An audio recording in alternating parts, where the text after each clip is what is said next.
Please take your seat. The show is about to begin. Presented by Front Yard Fantasy. I'm your host, Simon. Joined as always by my wildly handsome co-host, John Luke Garofalo.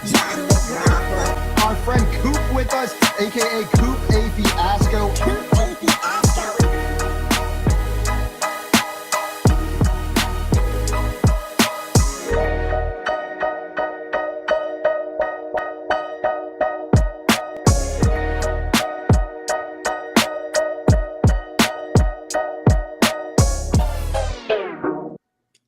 What's up, everyone? Welcome into the Front Yard Fantasy Morning Show here on Better Sports Network. In the game. Auto game. Ow! Oh, you got the owl today, Yeah. Yes, we got some people in the chat ready for today's show. Tommy here with the yo. It's time for the show. And Craig with the Jimmy G and is a hog allegedly. So we got some hogs in the chat early. Well, guys, we're going to get into all that. I'm your host, Simon. I'm here as always with my co-host, John Luke Garofalo and Andrew Cooper. What's up, boys? What up? What up, dude? My day started about as nightmarishly as you could possibly start it. You're a Cardinals fan and you fell asleep before halftime? Not as bad as that, but pretty bad, dude. So this morning I make myself breakfast. I make myself a bagel, chocolate milk, and a coffee. I decided to carry them all at the same time, right? So I put the bagel on top of the coffee mug over here, and I got the chocolate milk in this hand, and I'm walking over here, right? And mind you, I've dropped a bagel in this situation before, so in my mind, I'm like, we gotta be real careful here, right? We shouldn't carry this stuff. We gotta be real careful. I'm walking by, and I see my hat. I'm like, oh, I gotta grab my hat too, dude. I reach over to get my hat. Bagel falls. Going to catch the bagel, I take the coffee mug and smash it in my hand into the chocolate milk, right? Dude, glass explodes, chocolate, coffee, bagel, all over the place, dude. All over me, all four. Like, it just, you couldn't, I could have made myself a glass of chocolate milk and then just spiked that on the ground, and it would have been better than what happened. But I got those moments where you're like, yeah, those were the instructions my brain sent, but I should not have sent those instructions. Listen, it's like, man, I really should not have tried to save time here. Exactly, dude. This is a mistake. I dropped a butcher's knife. I'm like, let me catch that with my face. Like, that was basically how I did that. And here's the craziest part of the whole thing. You got ready for this? I picked up the bagel out of the broken glass and chocolate milk and coffee. And I was like, let's see if we can save this. Throw it in the toaster. Back in the toaster. So it's already been toasted, but now it's just wet. Dude, this bagel, amazing.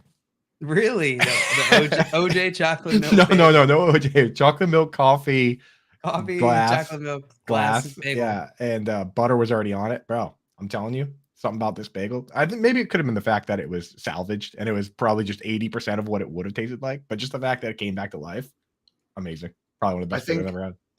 I think what it is it wasn't a true everything bagel until you added those three missing ingredients. Yeah. Chocolate milk, coffee, and glass. Dog hair, whatever else is going on there. Yeah, so I changed my shirt. Still wearing those pants. So Tommy on the same path as me in the chat. He said new definition of an everything bagel.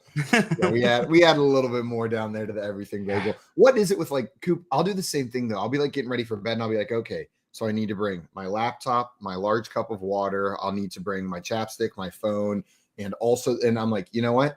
Let me stack everything and carry all of it in one trip.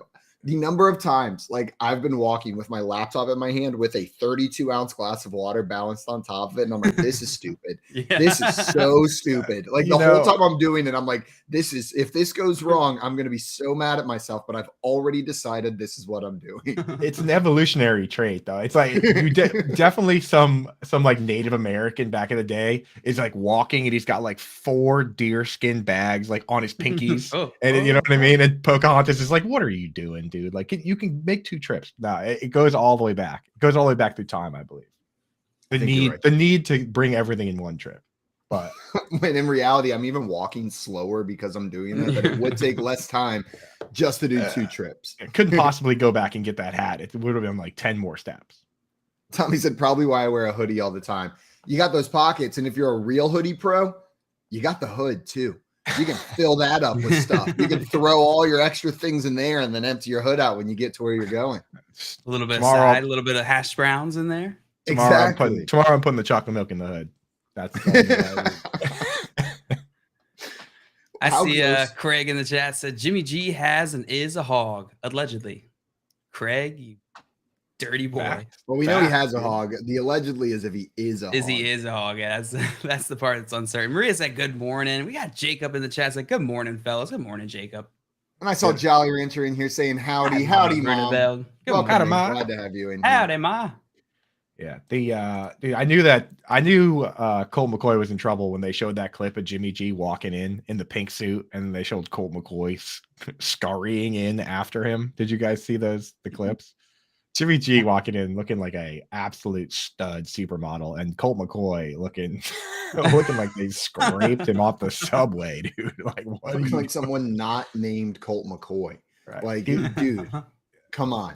He Show looks up with like- some swag. He looked like he went to the mall and popped into the Steve Belichick outlet store to get ready for the game, dude. I feel like they were like talking him up before the game, like about how great he's been instead of Kyler Murray and his long NFL career. And then the game started, and they were like, "Oh, like they just had to stop." They're like, "Huh? I guess we got to stop that storyline." That was all like prepped. It was like the comeback of Colt McCoy, and now guess we got to figure something else out. So much for that, Guys, dude. It is that time of day. Coop brought his breakfast, a true everything bagel. Dale, did you bring your breakfast? I got my OJ. You got your OJ, and I my got coffee. my big old glass of water, and I still have this Butterfinger. Butterfinger. But we'll see if today's the day that I finally eat that, that Butterfinger. Butterfinger has been through some stuff. It has. I have a hard time eating it at this point. But guys, we're gonna bring the news stories. We're gonna bring the topics. I hope you guys brought your own breakfast because we don't have it for you. If you eat a Butterfinger, you're technically eating that Butterfinger for at least 3 days. Like Stuck up in your teeth. all up in there, dude. That's the thing. I mean, the number one thing we have to talk about is, and again, the policy on this show obviously is to believe all rumors until they've been proven false. So Right. of course. So Of course. Keith brought this one to our attention, which is amazing, is that apparently it's not just the fumbles that Melvin Gordon got cut over. There was a reporter that came out. He's not verified or anything like that, but he basically said that multiple sources have indicated that after last night's overtime loss to the Raiders, former Broncos Melvin Gordon loudly played several songs by hip hop artist Future in the Broncos locker room. Russell Wilson then reportedly demanded his immediate release. Anyone that doesn't know, Future is the former, I think they actually might have been married at some point or engaged, but Future was with Sierra, who is Russell Wilson's current wife. So after the loss, Melvin Gordon decided it would be appropriate to play multiple Future songs in the locker room. That's wild. That is absolutely Dude, wild. childish. I choose to believe it immediately. And also, one thing we know about this reporter, at least if they're not verified, is they don't have $8. Yeah. So, Yeah, so this comes from I don't know how much you can trust it. this comes from a source who has Who's less poor? than $8. Is what we're saying here. But I believe it. I believe it. Yeah, the guy's account, he has like 10K followers. He's only following 60 people. Says he's a veteran, high stakes football player that's been featured on ESPN NFL. I mean, it's quite possible that this guy does know what he's talking things about. in my bio. Yeah, I put a lot of stuff in there too. I also can write anything in my bio. But everything about this checks out. There's no individual part of that story that I don't believe. Know what I mean? You add them all together, it creates this crazy thing where he got cut. But like, I believe every last individual portion of that. I choose, like we said, I mean, all rumors true until verified false. It's the only honest way to handle things at this hour in the morning because nobody's up to tell us we're wrong. So I think it's fair for us to assume that that's correct, right, boys?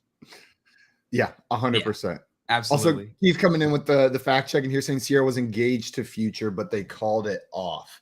Is what Mask they got off, going on right? right there. Mask off. Nice. Haha. Welcome back, Coop. Welcome back. Will Smith them there. Haha. I don't like it. No.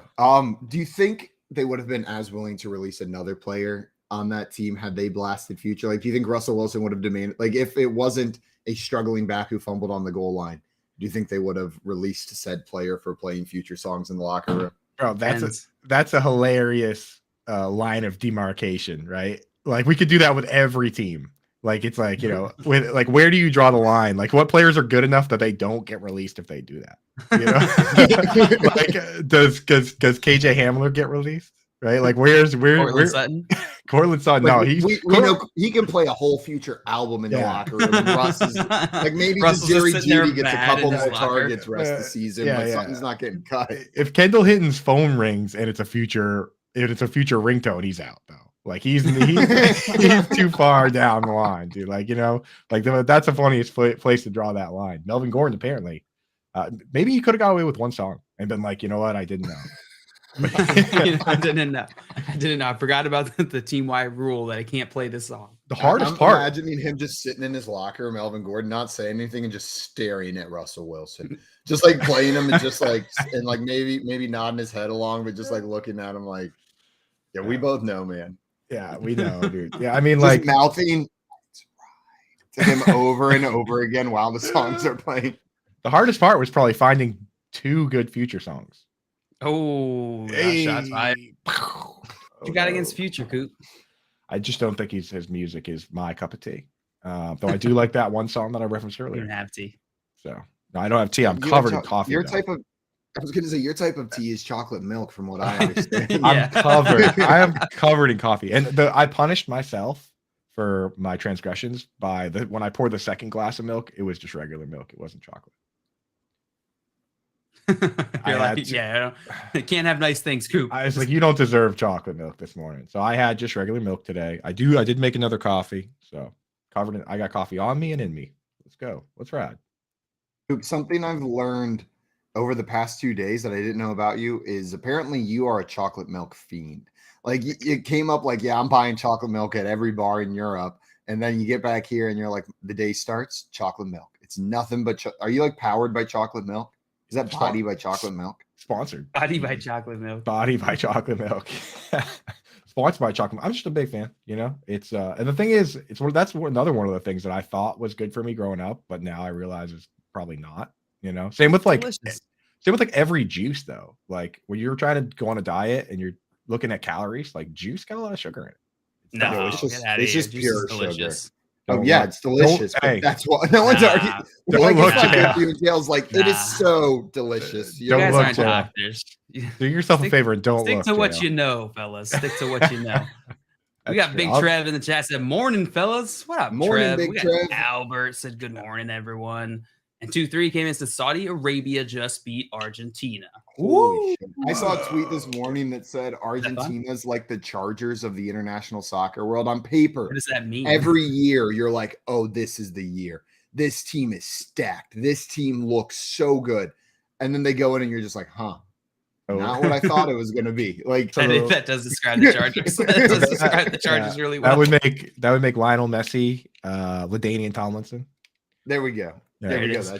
Remember 2010, the Chargers had the number one offense and the number one defense, and their special teams was so dead last in every metric that they lost. Like, that is the testament to Bill Belichick right there, right? Like, number one offense and defense, you can't win the Super Bowl. That's Lionel Messi, baby. Yikes. That sucks. That's worse than your team just being last in every single category. I think Big Trev had a question for us. He said, I've got a tough QB situation. I think Arizona will bench Kyler. So there were talks about him not playing after the bye. My bench QB is Danny Dimes. I could stream Carr, Brissett, or T-Law, or wait and just play Kyler. What do you guys think about this situation going into next week? Would you wait to see if they're playing Kyler? Would you go with Danny Dimes, or are you looking to stream Derek Carr, Jacoby Brissett, or Trevor Lawrence? Now, with this one, guys, do you think that whenever I get a quarterback question, I immediately ask myself, does it matter if it's 4-point touchdowns or 6-point touchdowns? In this case with Danny Dimes, he does have a number of rushing touchdowns. Do you think that matters for this group of guys? I don't usually factor that in. Ever? For No, Let's do I do, but I'm saying in this case, it's In just this I case, feel like it. In this case, it doesn't. Yeah, I think you're right. I think Danny Dimes isn't mobile enough for it to matter. With this group. With certain guys, though, it does. Right. Like if it was Yeah, Jalen of Hurts course. in the question, then it's got Right, Jalen Hurts, Josh Allen, any of those goal line guys, for Yeah. sure. But Daniel Jones does have a number of really annoying touchdowns this year, rushing. He's had a couple big games. I think I haven't dug all the way into all of the matchups for this upcoming week yet, but depending on who the Jaguars are playing, Trevor Lawrence has quietly been a top 10 quarterback sitting out there on the waiver wire. So the Jaguars have the Ravens this weekend. So that's gonna be tough. It's a decently tough matchup, right? But I think I'm still rolling Trevor Lawrence out there. It's not a scary enough matchup that it scares me off. I think I'll roll out Trevor Lawrence. Yeah. Yeah, I think I go with the Simon. Daniel Jones has 4 rushing touchdowns, and he's a top 5 quarterback this year in rush yards. Wow. Gross. Can you name the 4 guys ahead of him? Jalen Hurts. Rushers. Jalen Hurts. Justin Fields. Yep. Justin Fields is 1. Jalen Hurts is 4.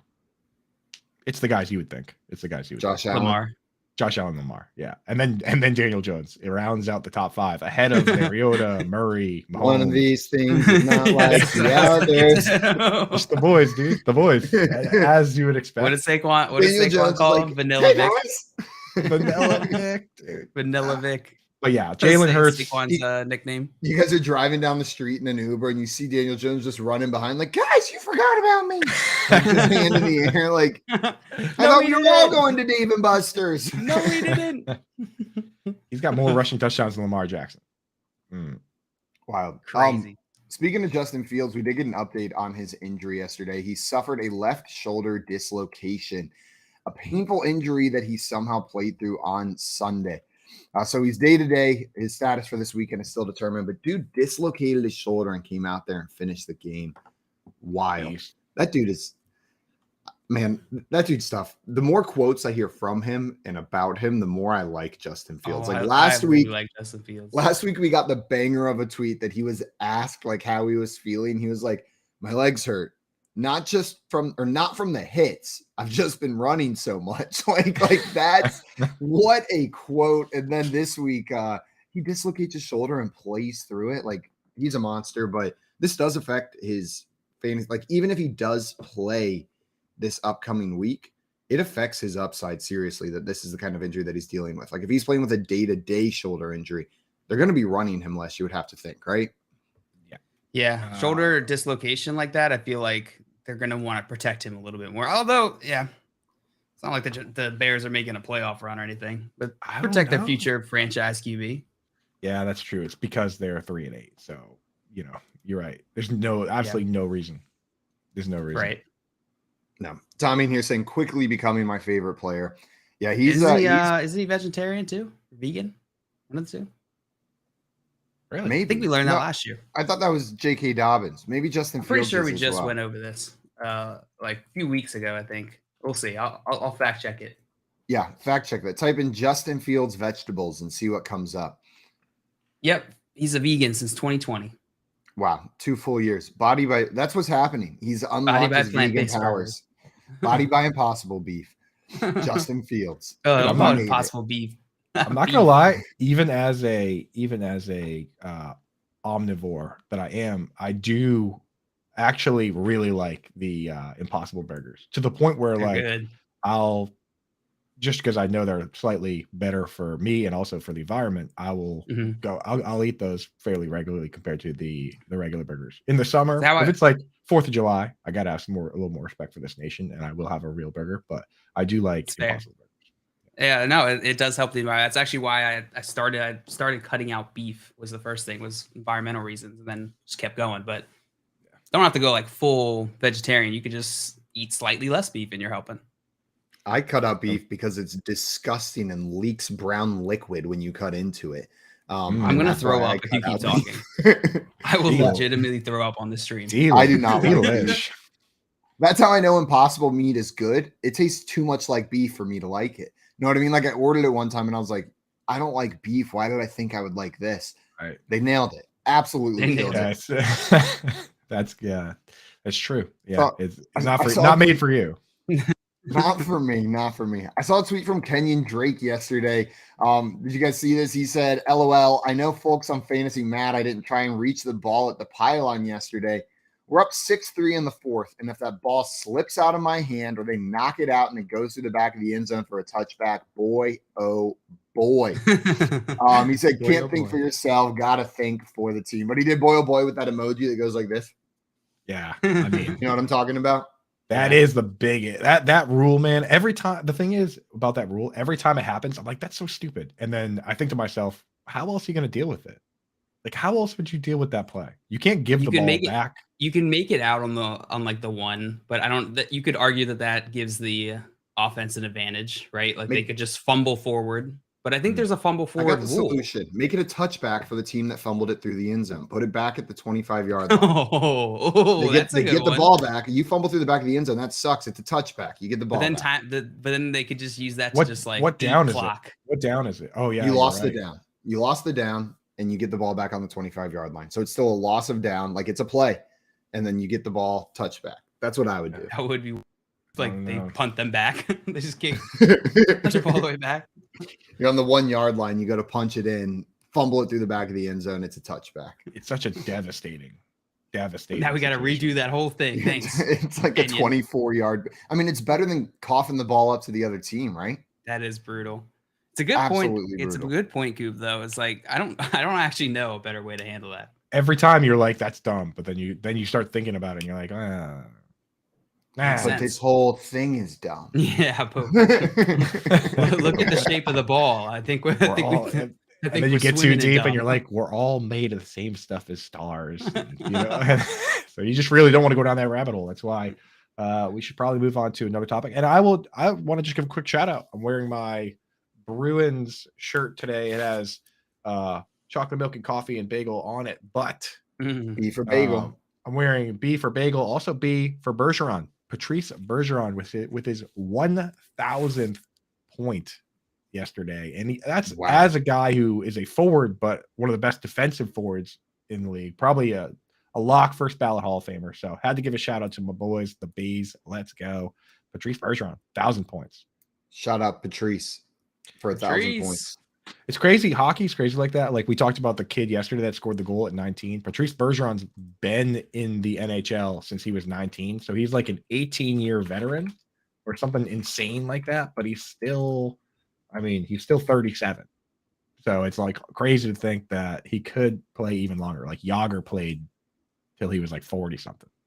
It's like with some of these soccer players yesterday. Like I was watching the US game and I was curious, like, oh, I wonder where they played in college. And I looked them up, and most of them have been professional soccer players since they were like 9 years old. Like you go to their Wikipedia page and it says like age 19, and then it'll be like in 2009 they signed with this German club. There's just like all these feet, and I'm like, what the hell? Like, did this kid go to school? Like, he didn't even play on a high school team. He just started playing pro in Europe at like age 4. Then they loan you to some country you don't even speak the language. You have to go live there, but you know they bring it back. It's crazy. Tommy in the chat, Gordie Howe played with his kids. That's crazy, dude. Gordie Howe is a beast. Do you guys know what a Gordie Howe hat trick is? No. That's when you go out in the game and you score a goal, you have an assist, and then you get into a fight. Tommy said fight. Yeah, that's it. Yeah, it's a goal, an assist, and a fight, and then presumably a beer after the game. And that's how you play until you're like, he played till he was like, he might play till he was 50 years old. Like that dude played quite some time, which is insane considering how physical hockey is in itself. That was the best part about minor league hockey games, were the fights. They just kind of take it up a notch compared to like the NHL fights. But at minor league hockey games, you know you're getting at least 2 good fights every single time you go into that rink. Gordie Howe played till he was 51 years old. Damn. 51? Damn. Yeah, I know. When I said 50, I wasn't kidding, brother. He played for the Hartford Whalers when he was 51 years old. And he scored 15 goals. That's crazy. That's Yeah. absurd. That's Legend. absolutely absurd. Guys, I think we probably got to talk a little bit about Zach Wilson. Via Schefter, the Jets head coach Robert Saleh told reporters that he's not committing to quarterback Zach Wilson as a starting QB for Sunday's game versus the Bears. Ooh, so I guess Zach Wilson didn't upset Papa Saleh too much. Wrong attitude, dude. He probably. How many future songs do you think he played in the locker room? 6.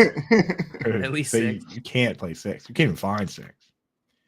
That's. I feel like he had. This was the natural conclusion. Like he has to start Zach Wilson. I get it. Joe Flacco's so much better. I think you misheard. He's not committing to start. Oh, I thought you said he did commit. No, he is not committing to quarterback Zach Wilson as a starting QB. I was sitting here. I was like, no, he's mad. Saleh said, no way. No, he's not committing to quarterback Zach Wilson. What you said. Dale's like, I feel like this is the natural conclusion. Yeah, it's like had to bench Zach Wilson. No, I want the smoke now. I'm here for the smoke.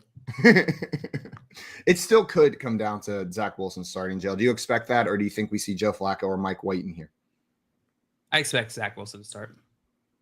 Yeah. If it was Mike White, wheels up for Michael Carter, right? That would be wild. Why did they just skip over Joe Flacco?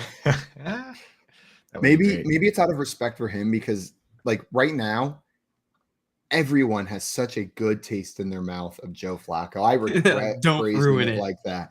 But the last memory everyone has of Joe Flacco now is him chucking the ball like 50 times a game, looking like a gunslinger out there for a fun Jets team. And then Zach Wilson comes in, like, let that dude just have that as the end to his career.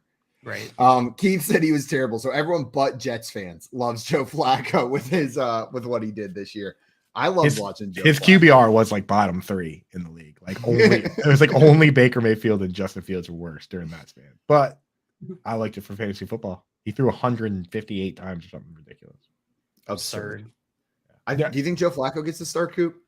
I doubt it. I think they're just, I think they're sending Zach Wilson a message, and I don't think that message will go as far as to actually bench him. But if he doesn't change his attitude, man, maybe next time. But I think that you gotta stick with the program at this point. It's too deep, man. It's too deep. No. Yeah, if for nothing else, just to get that trade value. Pouty Simon says no. Yeah. No. Tommy said Mike F. and White. That's what they call him in the NYC media. Mike dog. Mike F. and White. That was one of my favorite storylines of last season. Was Mike White coming in and just it was like a couple games, right? Absolutely killing it. And then weren't there reports that like he got a big head after a couple of games? Like he started saying like he had like a 4 touchdown game or something like that. Gotta be. And he started coming out and saying things like, "See, this is why I should have started the whole." Like I forget what the quote was, but there was something along those lines. He started talking Rosen energy. He started talking in the third person. Mike White is the best quarterback on the Jets. He's in the locker room. He's like, hey, that's Mike White's towel. Mike White is starting this week. No, you're not. No. I'm trying to find it. The only one I can find is if you ask me, I should have been a first overall pick, Mike White. Wow. I understand believing in yourself, man, but like, be realistic, right? Like be a little bit realistic. Not everyone's going to be the first round pick. If you ask DeAndre Hopkins, he's probably not even, he's going to like, yeah, first round's about right. Know what I mean? Like he wouldn't have been like, yeah, you should have taken me first overall. But have you ever seen, although DeAndre Hopkins one time when he was on the Texans, there's a clip of him where the Cardinals wide receiver coach comes up to him and he goes, man, I think you're the best in the game right now. And DeAndre Hopkins just looks him in the face and goes, I know. And then there's another clip of Hopkins on the sideline talking to the other wide receivers on the Texans, telling them that story. And he's like, and that's when I told him, I know. Like it's a great clip, dude. It's a good one. God, I love Nuke. D-Hop is a funny dude. He is hilarious. He's the man, dude. He's like quietly funny. Right. He's not one of those players that's like in your face though. Right. Speaking of hilarious, did you see how the Vikings got tricked into putting with the Jumbotron thing? No. Dude, some dude tweeted at the Vikings. He goes, at Vikings, this is my cousin Joel who served in the army. He has always been an inspiration and someone I look up to is for his heroism. He's also a huge Vikes fan. Skull salute. And they put it up on the Jumbotron, and it was a picture of like a porn star dressed in like an army outfit, like I guess the guy's name is Johnny Sins, and like like they put it up on the Jumbotron with like, and they put like skull salute and everything. It's this picture of this dude like about to like unbutton his shirt like this, dude. Disrespectful. So rude, bro. This is my cousin Joel. This is my cousin Joel. Who came up with that idea and was like, I know how I'm gonna get him. Like, Yeah. Now they ruined it for anyone who makes a poster like that going forward. They're never gonna trust another poster again. Exactly. At that stadium. Yeah, and I mean, it's like, Brutal. how you gonna know? Yeah, how you gonna know that's not his cousin Joel, right? Yeah. I saw a tweet last night from Akash Anavarathan saying that Kyle Shanahan, believe this or not, I didn't believe this stat, finally improved his career record above 500 for the first time ever with the win last night. He seems like he would be a more winning head coach, doesn't he? But he's had he's had so much hype, and then like his time in San Francisco just hasn't come to fruition. Like all those injuries, I feel like it's just led to him probably having a terrible record. So it's good to see that he's turning it around. I'd be interested to see like if he didn't start winning, what would they do? Like at what point would the 49ers say, all right, Shanahan? Yeah, I don't know, true. man. You've brought that up before, and I feel like his leash is pretty long there. Like they made He's it to had a a pretty Super long Bowl. leash. He's put good things out on the field. Like even if they've been disappointing, I feel like he's there. Like unless there was a complete collapse, or like if he played too many Future songs in the locker room, I can't imagine them firing him. Then he'd be in trouble. The thing with Shanahan is that like he earned his reputation as an offensive coordinator, where he was very good. Like he gets a lot of credit for that Falcons team where Matt Ryan was the MVP, and the 2016 and all that. But he wasn't the head coach; he was the offensive coordinator. So I think that's why you get a leash like that. Is that when you earn that reputation and then finally switch over to being a head coach, maybe you get a little bit of longer leash, right? Because like the Redskins, pretty good. No, Washington. With Washington, he's pretty good. I forget he was with somebody else before the Falcons, but with the Falcons, I mean, he put together that offense is pretty crazy. Yeah. No, he's got some pedigree. Even though he was losing, it didn't I didn't feel like it would have been a good move for them to move on. Like you can see he's a talented coach, even though he's been dealing with a lot of that stuff. They went to the Super Bowl. Right. That gives you some leeway. Like unless it's a complete collapse, making it to a Super Bowl gives you a little bit of leeway. No one's talking about Sean McVay on the hot seat this year. Know what I mean? Like that team, unless someone's a little premature on that hunt, but we still believe Sean McVay is a good coach. He just won the Super Bowl over there. They're having a down year. If they fired Sean McVay, like I think there's like 20 something teams that would fire their current coach to have McVay be the coach. 100%. Absolutely. Right. Like, and I think there's a lot of teams that would love to have Shanahan as a coach as well. Like even for sure. McVay like goes to a new team with just like all the cap space, and he's like, "Oh yeah," he's just like right. Who's time to ruin this. Super rich the duck who's like hella rich and dives into his money. He opens the draft pick closet and he's like, "Oh boy," just starts throwing stuff over his shoulder. I did see. I think this was a few weeks back. He had said that he is probably done whenever this like round of players is done that he has, like Stafford, Aaron Donald, which I thought was interesting because he's so young. He's crazy young. Yeah, that's nuts, dude. But I guess what a move. Rich. Get in there, win a Super Bowl, get all the money you need for the rest of your life, and then just get out, call it a day. I always wonder why more like of those big level coaches and stuff don't do that. Like you could just, that's a stressful job, man. I guess it's the love of the game, but at a certain point, you would think like you hit 50, you're just tired, man. Here's the thing, dude. Like, and it boils down to what you're comfortable with. But like, if you have the amount of money that Sean McVay has, you could just go out and buy yourself like a couple gas station ground leases where you do literally nothing, and they pay you over $100,000 to $200,000 a year in rent, and you do nothing, and then that's what I mean. Like, people could do that if they want to. I think it just gets to the point where when you have that much money, you're not comfortable just getting $100,000 or $200,000 a year. But any one of these guys could realistically go and do that right now and be fine. Yeah, absolutely. Every single one of them. Tommy wants to know who are your top 5 active coaches. Coop, any come to mind immediately? Number 1 comes to mind, obviously, and that's Matt Nagy. Oh, Matt he said, Nagy, he said active. Got to have Bill Belichick on the list. I'll go first. and then I will pass to you guys. Even if you don't have him one, he's got to be on. We the did top five. we did a NFL head coach draft. Was it last week, Simon? Yeah, it was with Joey. It was last week. Joey and Tomlin, I think was top of the list for Simon and I. Who else was in there? There was Though it also McDaniel. wasn't just like best. Know what I mean? There was an element to it of just like you like them as well. Like I'm not ready to put Mike McDaniel up there, but I did draft Mike McDaniel. But he's not a top 5 NFL coach for me yet. The thing about Mike drafting Mike Tomlin is I would consider Mike Tomlin over Belichick depending on the parameters, because like Mike Tomlin's 20 years younger than Bill Belichick, right? Yeah. Like you're gonna get more prime years of Tomlin Experience. Yeah. Tomlin's definitely up there for me. That's the one I would add as well. Dale stole him from me in the draft.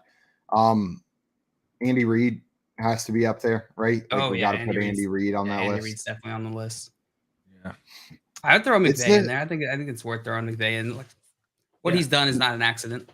In that last spot, I feel like there's a couple. Like honestly, we talked about Shanahan struggling a little bit. I feel like he's in the conversation for that last spot. Harbaugh's probably in the conversation for that last spot. Pete Carroll might be in the conversation for that last spot.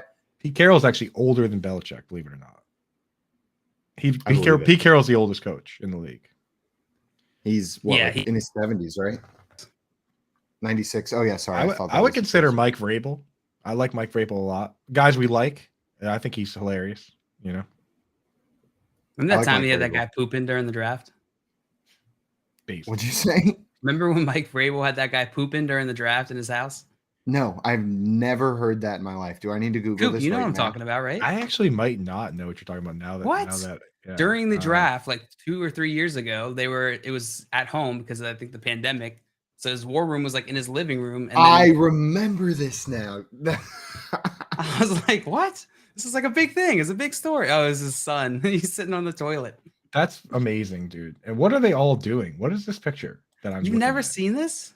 No, this is a picture. I'm genuinely. This is like all over Twitter. There's a lot to unpack with this picture. What are these guys? What are these other dudes doing? It's a war room. That's a war room. Yeah, but the vibes of each individual dude is really odd. Like each guy has a weird. It's been a while since I've seen it. I think the weirdest one might be the guy on the right, dude, with the red hair and the mustache. He's got like a red mullet. There's a lot more going on. Oh yeah, I forgot the hair is dyed for sure. Because you know what the hair looks like? I know exactly how you get that color.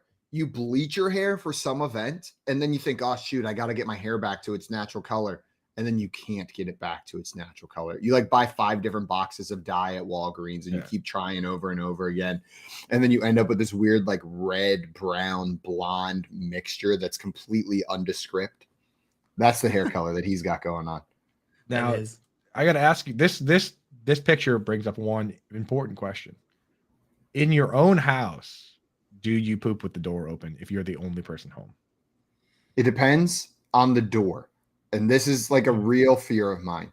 If the door opens inward, I always poop with the door open, because what if something happens to me on the toilet and I fall in front of it and people can't get in? That is a thing. Like it's a real thing. Like knew someone in school whose like dad died that way or something. Yeah. So my toilet is right behind my door, or like the door sits right in front of the toilet. So it goes like this. So the door opens and you would literally hit your legs if somebody opened the door while you're sitting on the toilet. So you definitely cannot sit there and have that door open. But the other bathroom, absolutely, I'll keep the door open. Thanks, boys. New fear unlocked. But you might, but you also could save my life one day, dude. You know? Yeah. Good. There's the photo. There he is pooping in the background. Oh, that's a really smart picture, dude. Let's forget the knight in Titan's armor on the left there.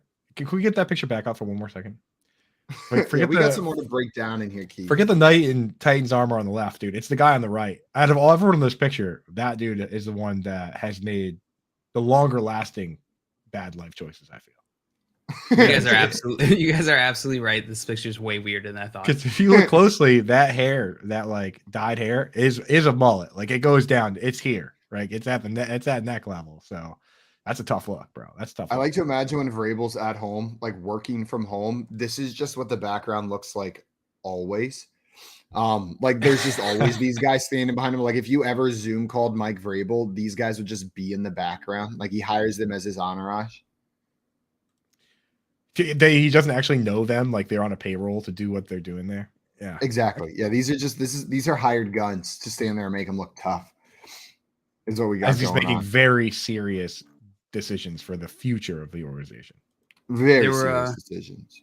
Not to move us off a very serious conversation, but there were a couple injury news that we saw this weekend. Clyde Edwards-Helaire suffered high ankle sprain Sunday's win over the Chargers, and Mike Williams re-aggravated his high ankle sprain, but it is not considered significant. Yeah, two pretty important news pieces there. They're important. They're important. Mike Williams is going to be back. So I'm just sitting here pretending like we're good. We're good. Wasn't serious. Mike Williams is fine. He's going to be back on the field and everything's going to be good. Right, guys? I don't have to worry about it next time I plug him in that he's going to do the same exact thing. Not with Mike Williams. No. But seriously, I'm glad it was minor. Glad it was okay. CEH, hopefully he heals up, but it looks like he's lost that backfield job already. And this injury is not going to help him at all. It's going to help. Yeah. Is this it? Is this the end for Clyde Edwards-Helaire? I mean, he's so young. You can't say this is the end of him for fantasy. With the Chiefs this season, unless there's an injury, I think like this is Isaiah Pacheco's backfield now with Jerick McKinnon as the third down guy. CEH is the odd man out in this backfield now. But he's a first-round draft pick. We could see him on another team at some point. You know what I mean? Like, I'm not ready to call him just dead for fantasy. Like, he could have a renaissance, a revival on another team. Is that why it's not a good idea to let your quarterback make your first-round pick? Maybe. Or at least don't tell people that. They were like, I asked Patrick Mahomes who we should pick. And Patrick Mahomes picked Clyde Edwards-Helaire over Jonathan Taylor. It's like, oh. I feel like the reason they did that, though, was just to, like, punch Aaron Rodgers in the stomach. Like, I feel like the only reason they released that quote was because, like, all the stories are like the Packers refused to get Aaron Rodgers a weapon in the first round. Any weapon. Not even his pick. And then they were like, the Chiefs come out and they're like, oh, yeah, we just let Patrick Mahomes make the first round pick. Cool. Guys, coming up, we are going to talk some waiver wire. We've got fact or flash as well. And we've got a prop bet draft to review. I'm not sure who's won this one. We're going to break it down for you guys and talk about this Monday Night Football game. And we have an ever important bracket a little bit later today. We're going to be breaking down what the best pasta dish is. You're listening to the Front Yard Fantasy Morning Show here on Better Sports Network. The Playbook with Fensty and Ronis, presented by FantasyAlarm.com. The only person, I've said this to you before, who I believe back then, of all those power hitters who truly was clean, Ken Griffey Jr. I mean, I think so when he got hurt. We'll never know that for sure either. No, dude. We've seen guys who were not big take substances. That's true. To get busted. So it's not about that always. I hear you. It's just, don't you think with the way his career kind of went, you would think that he didn't take anything? I don't think he did, but we'll never know 100%. I'm going to keep telling myself that he didn't. The 1 year player, I mean, he's my favorite baseball player of all time. In the 1990s, Ron, as a kid, as a 5-year-old kid who plays video games and collected cards, there was no one cooler than Ken Griffey Jr. I still wear my hat backwards because Ken Griffey Jr. did it and he looked really cool doing that, wearing a backwards baseball cap. Like, he made everything the guy did looked cool. Even the home run in the movie Little Big League, it's acting, it's all, I guess, fake, but even he made that look cool. I mean, Ken Griffey Jr., you're a little bit older than me, but in the 90s, was there besides Michael Jordan, was there a more loved athlete than Ken Griffey Jr.? Yeah, no, I love Griffey. He's one of my favorite players ever, from defensively to hitting his swing. And yeah, I would have loved to see what he could have done if he had stayed healthy, the final numbers he'd finish with. So no, I was a huge fan of Ken Griffey, and it's a shame though that all those injuries towards the end of his career just really limited the production he could put up, but he still put up elite numbers. He was so fun to watch. So I'm a huge Ken Griffey guy. And here's the other thing too. So 1994, the season got shortened because of the strike. And he finished with 40 homers in 111 games that year, man. And then he had 56 2 years in a row, 97 and 98, and then 48. He had a stretch 4 years in a row, 49, 56, 56, 48, 40. I mean, unbelievable. And then Yeah, once he hit like 31, he started to miss games. 111, 70, 53, 83. So think about that. All those years that he lost, and he still hit 630 home runs, man. Yeah. So if he was clean, he would have been the all-time home run champion. Again, we're all guessing here, but you would think, all right, well, once he got into age 31, 32, that's when the body started breaking out, which is typical, right, for someone who's not using anything. Whereas we saw Barry Bonds just get better with age, and we did not see that with Griffey. So look at 2001, where he's 31, he played on. Look at the home runs decline: 8, 13, 20, 35, 27, 30, 18, 15 to his age 38 season. Even age 39 in 170 games, he had 19 home runs. So he probably would have definitely been the all-time home run leader had he been able to stay healthy. Better Sports Network. It's sports talk done better.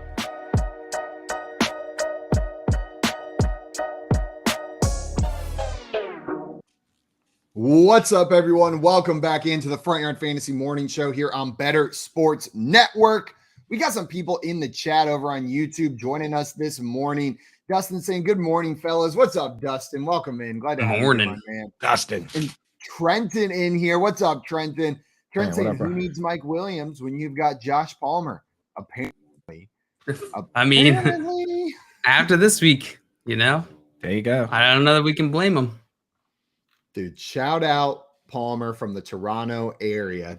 Every time that message comes up, Dave says that with such consistency. Like, it's just in my head. Every time they show Josh Palmer on TV, that is immediately like full blast in my head. Shout out Palmer from the Toronto area. Like, I just want him to shout it on the broadcast so bad. That's hilarious. I love Dave. It's a bucket list item. Guys, we had a game last night. Wanted to break it down with you guys and go over our prop bet draft from yesterday. So before we talk the catastrophe that was the Cardinals' performance in this game, let's pull up our draft from yesterday and look at how all of us did. We're going to go top to bottom on this one. Coop, you had the first overall pick, and you took James Conner over 49.5 rush yards. And James Conner had 42 rushing yards. Bonk. Big old bonk for Coop. Meat bonk. I was up next. George Kittle over 3.5 receptions for me. And George Kittle had 4 receptions, exactly enough to beat that line. To a hot start Very for nice. me. I got Georgia one. boy. Dale, you're up. You said Jimmy G over 1.5 rushing yards. And Jimmy G got Bingo. how many rushing yards did he get? 3 rushing yards, JL. You are Double what absolutely I correct. needed. Yeah, you're a genius. Wow. Coop, JL I told off to a you. hot start. I told you, I man. hate It was I love that those play, ones. too. It was that one rush for 3 yards. Like, yes. Like, there we go. I was sitting in my house. I'm like, "Arr." Rest of the game, I'm rooting for like a negative 2-yard bootleg. Oh, you can't go to sleep on those, JL. You can't go to sleep. You never know. You know what? That is a fun bet to make, JL, because it makes that 3-yard run exciting. It makes Jimmy G's 3-yard run exciting, which is a really difficult thing to do. JL, you were up next. You had Cardinals to cover. Yeah, they did not cover. No, They they did not. That was not particularly close. No. So that's a bonk. I had Elijah Mitchell as an anytime touchdown scorer, and that did not happen. No touchdowns in the rushing game or in the receiving game. Coop, you had Christian McCaffrey as an anytime touchdown scorer. It ended up not mattering which one I picked. Yeah, It's let me neither one of those guys make scored a let me make touchdown. one point real quick on the Jimmy Garoppolo rushing thing. They put in Brock Purdy at the end of the game to take the knees, right? He took 2 knees. So had they not put in the backup quarterback to do those kneel downs, JL would have lost his bet because both kneels were -1 yard. So Jimmy G finished with 1 carry for 3 yards. Brock Purdy finished with 3 carries. 1 was for 5 yards, and his total was 3 yards. That's how close you were to losing that bet. If they just left Jimmy G in there to take those kneel downs, you would have lost the bet. That's how crazy it is to bet a quarterback over and have 1.5 rushing yards. It's like 1 kneel down, you win. 2 kneel downs, you would have lost, right? Can you Like, argue with the results, Coop? like I said, Confirmation bias, baby. Feels like exactly as I planned, even though I took the Cardinals to cover. that's why you're the prop master. Let's see if his luck Let's see the rest of continues. our genius picks then.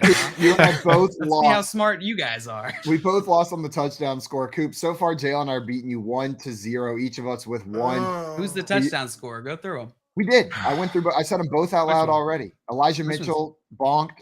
Christian McCaffrey, bonked. Christian McCaffrey looked good running though. He did. Yeah, he absolutely did look good running. There was one play that just stuck out to me whenever I was watching. It was him and he was running, and he like Kyle Juszczyk was running alongside him to block. He just pushes him out of the way. Did you guys see that? Bye, Kyle. He's like, move, fullback. Man, God, fullbacks are people too. Christian McCaffrey. He's like kind of a bully about it. Calls him fatback.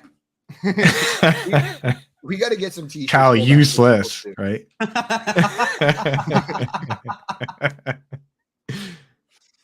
Man, now I'm just playing out in my head like a high school bully situation between like Christian McCaffrey and Kyle Juszczyk. Like he just comes in and like knocks his glasses off and like he'll be walking around with his helmet. He's just like, I got to come in and prove making him be the fullback all day. Like if you making him open doors and shit, be like, get that door for me, Fatso. He just hates him because he's like the teacher's pet, Shanahan's pet. Coop, you had the next prop. You took Deebo Samuel over 50.5 receiving yards, and Deebo Samuel had 57. He hit it. So we've all got one so far. I took Jimmy G over 244.5 passing yards. And you know what? I don't think I was that wrong on the logic there, but he didn't quite get there. 228. But watching this game, I was feeling pretty good. I was like, you know what? I think he's going to hit this. And then he did. You needed the Cardinals to be better, bro. That's what it came down to. We talked about that for the everyone to hit big numbers. The Cardinals needed to play better. And JL for the win. We're both tied. All of us have one right now. Your last prop was CMC under 4.5 receptions, and Christian McCaffrey had 7 receptions. 7 receptions did not hit. So we all got one correct. Nobody wins. Nobody loses. It is a y'all thought I was crazy for that one. It was kind of close though. It's kind of close. Best possible outcome. Wait, that last one, you're saying it was kind of close when the line was 4.5 and he had 7? Yeah, kind of close. That's kind of like close. That's like more than 50% over Kinda the line. close. Nailed that one. Bet against the best receiving back in the league. Kind of close. Yeah, you know, that is closer than I thought it was going to be, I guess. He did have jail to your defense. He had 7 targets. He caught all 7 of them. That's true. So that helped out that line. You don't always catch every pass your way, but when you're a running back, usually your receptions are a little bit easier to catch. So 3-way tie. Nobody pays out this week. We'll see what happens on Thursday. Maybe we'll finally get an impression on Thursday. I want to get a JL impression this week. That's what I need to brighten up my Friday morning. We'll get you. I've been like laying in bed thinking like, what impression am I going to make JL do when he finally loses? Like, what's it going to be? Which one? I still can't remember which one I already did. To go back and look. I did the worst Scooby-Doo. I did somebody who has never seen Scooby-Doo trying to do a Scooby-Doo, which is just the worst. I gotta redeem myself. What's sad is I recently have been rewatching all of the Star Wars, and that was still the Chewbacca that came out. Like Star Wars is like fresh in my memory. And that was what came out when I tried to do Chewbacca. Chewbacca. I did. Speaking of props, speaking of the game last night, I played a prize picks entry as a 5-pick flex, hit the entire thing, every single pick. I was flying high last night before bed. I was like, yeah. Well, it's just funny money, but it's not. Yeah. It's like an internal, just like an internal league for fun. Yeah. But it was pretty nice, pretty fun. Pretty nice. It feels good when you hit one of those 5 picks. It feels pretty freaking good. Jay, I had to go. Just so you know, my reign has not ended. I just didn't oppress you guys here. I let you guys have a victory. It's so fun hitting those whenever you get like a nice, entry. You get 5 of those. Nothing beats it. Feels good. Tommy in the chat saying a tie is a loss. We deserve 3 impressions. Okay. Oh. So let me think about it. Mods, remove Tommy from the chat. Here's the cool part, Tommy, is we make the rules and we're not doing impressions today. But Tommy. That's because they're special, and you have to actually, the impressions have to be whenever someone loses, because it's a punishment for 3 people that have no formal training and impressions to do one live. Not even informal training. No informal training and impressions to get on air live and do one. We got to really lose. I literally I woke up this morning like that kid that forgot to do his homework. And I was like, oh no. I was like, oh no, that's today. Oh no. I'm like YouTubing Christopher Walken. I'm like, oh no, what? Guys, this game, we've talked a little bit about it already, but the San Francisco 49ers did win this game 38-10. And the Cardinals didn't put up a single ounce of fight in this game. I remember at one point, my girlfriend and I were watching, or she was playing a game or knitting or something. And I was watching football, but she like wasn't paying attention. But all of a sudden she looks up, looks at me, looks at the TV, and she goes, that was kind of harsh, wasn't it? Because the announcer had just said that the Cardinals are playing like losers. And she like, it was just such a harsh statement that she looked up and she's like, that's kind of harsh. I was like, I mean, he's not wrong though. Like they are playing like losers out there. Yeah, it's pretty rough, dude. Me and Meat Mansion at halftime started playing PUBG on Xbox, and not gonna lie, we played pretty. I moved the game over to the iPad for most of the third quarter, and then I was like, all right, I gotta watch this game because I talk about football every day for a job, but that's the kind of game it was where we were like, we could probably skip this halftime show. The halftime show was pretty good though. You missed out if you missed the halftime show. I saw it. I was watching it on mute, and I was like, "What is happening here?" There's a little bit of salsa action, you know. It was pretty fun. It was a fun. Was it good? Oh, I missed the best part of the game. I should have played watch. video games during the rest of it. Exactly. Yeah, the third quarter, you could have missed that whole thing. It would have been fine. But the halftime show, you missed out, man. Usually, you can skip the halftime show on Monday Night Football. It's like probably my least favorite broadcast. It started out of the corner of my eye. It looked like a lot of fun.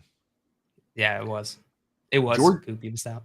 George Kittle had himself a game, though. 6 targets, 4 receptions, 84 yards, and 2 touchdowns. Felt good watching that. And that second George Kittle touchdown, the Cardinals just gave up. Like they were just done. There was absolutely no reason he should have even gotten within the 5-yard line, let alone just waltzed straight into the end zone. Like he was celebrating at the 5-yard line, and the defenders had already given up. Like they had plenty of time to tackle him. It was that was the kill shot. I feel like that was the shot where it was like, okay, they're done. Game over. Everything's done. Like if they had any hope before that of a comeback, it was just demoralizing to watch that touchdown. I have to jump in. Matt Felton in the chat says beta males that don't like beef. I will literally throw up on this chat because of talking about beef. How are these guys football fans? First of all, masculinity's tied to beef, man. First of all, that's hilarious, Matt. Second of all, I do like beef, but alpha males like what they like. You know what I mean? Beta males are dudes that go out and eat things because you're supposed to, or because of some manliness quota you need to eat. Like you're sitting at home being like, "So your parents told you should eat beef, so you want to go? You think you should eat beef that makes you man? Nah. Man, I got to chug this beef jerky, or else they're gonna think I'm a loser." You're like, dude, no, that's everyone. That's not how it works, brother. That's not how it works at all. Why don't you sit down? Enjoy some football talk, eat whatever you feel like eating, and we'll all have a good time. How's that sound? Amen. Yeah, Matt, maybe look into that connection to beef. It sounds like you got some unhealthy ties to beef in your life. I hope you get those worked out, my man. Yeah. And anybody else feel free to try to dunk on us in the chat. We love that. Yeah, go ahead. Colin, why don't you hit that call button? Welcome it. Hit that call button. We'll put you on video. Come on. We're on here. We're on here another couple hours. Off your hate. Let's see that alpha man body by beef come on the show. Let's see it, baby. Guys got to eat beef. Speaking of a real man who eats lots of beef, Christian McCaffrey, Jill, you mentioned yesterday that dude was killing it. He looks good out there. He looks like he fits into this offense, and Shanahan has got to be so happy to have a weapon like that in this backfield. Man, it's just fun to watch him play, isn't it? It is, man. It's kind of crazy. I was thinking about I think we had a conversation a few weeks back about how Shanahan, this might be like a move to really secure his job this year. Like if they can make a really solid playoff run, like it's going to look great. And then I was just sitting there like, man, that dude went out and bought a Porsche.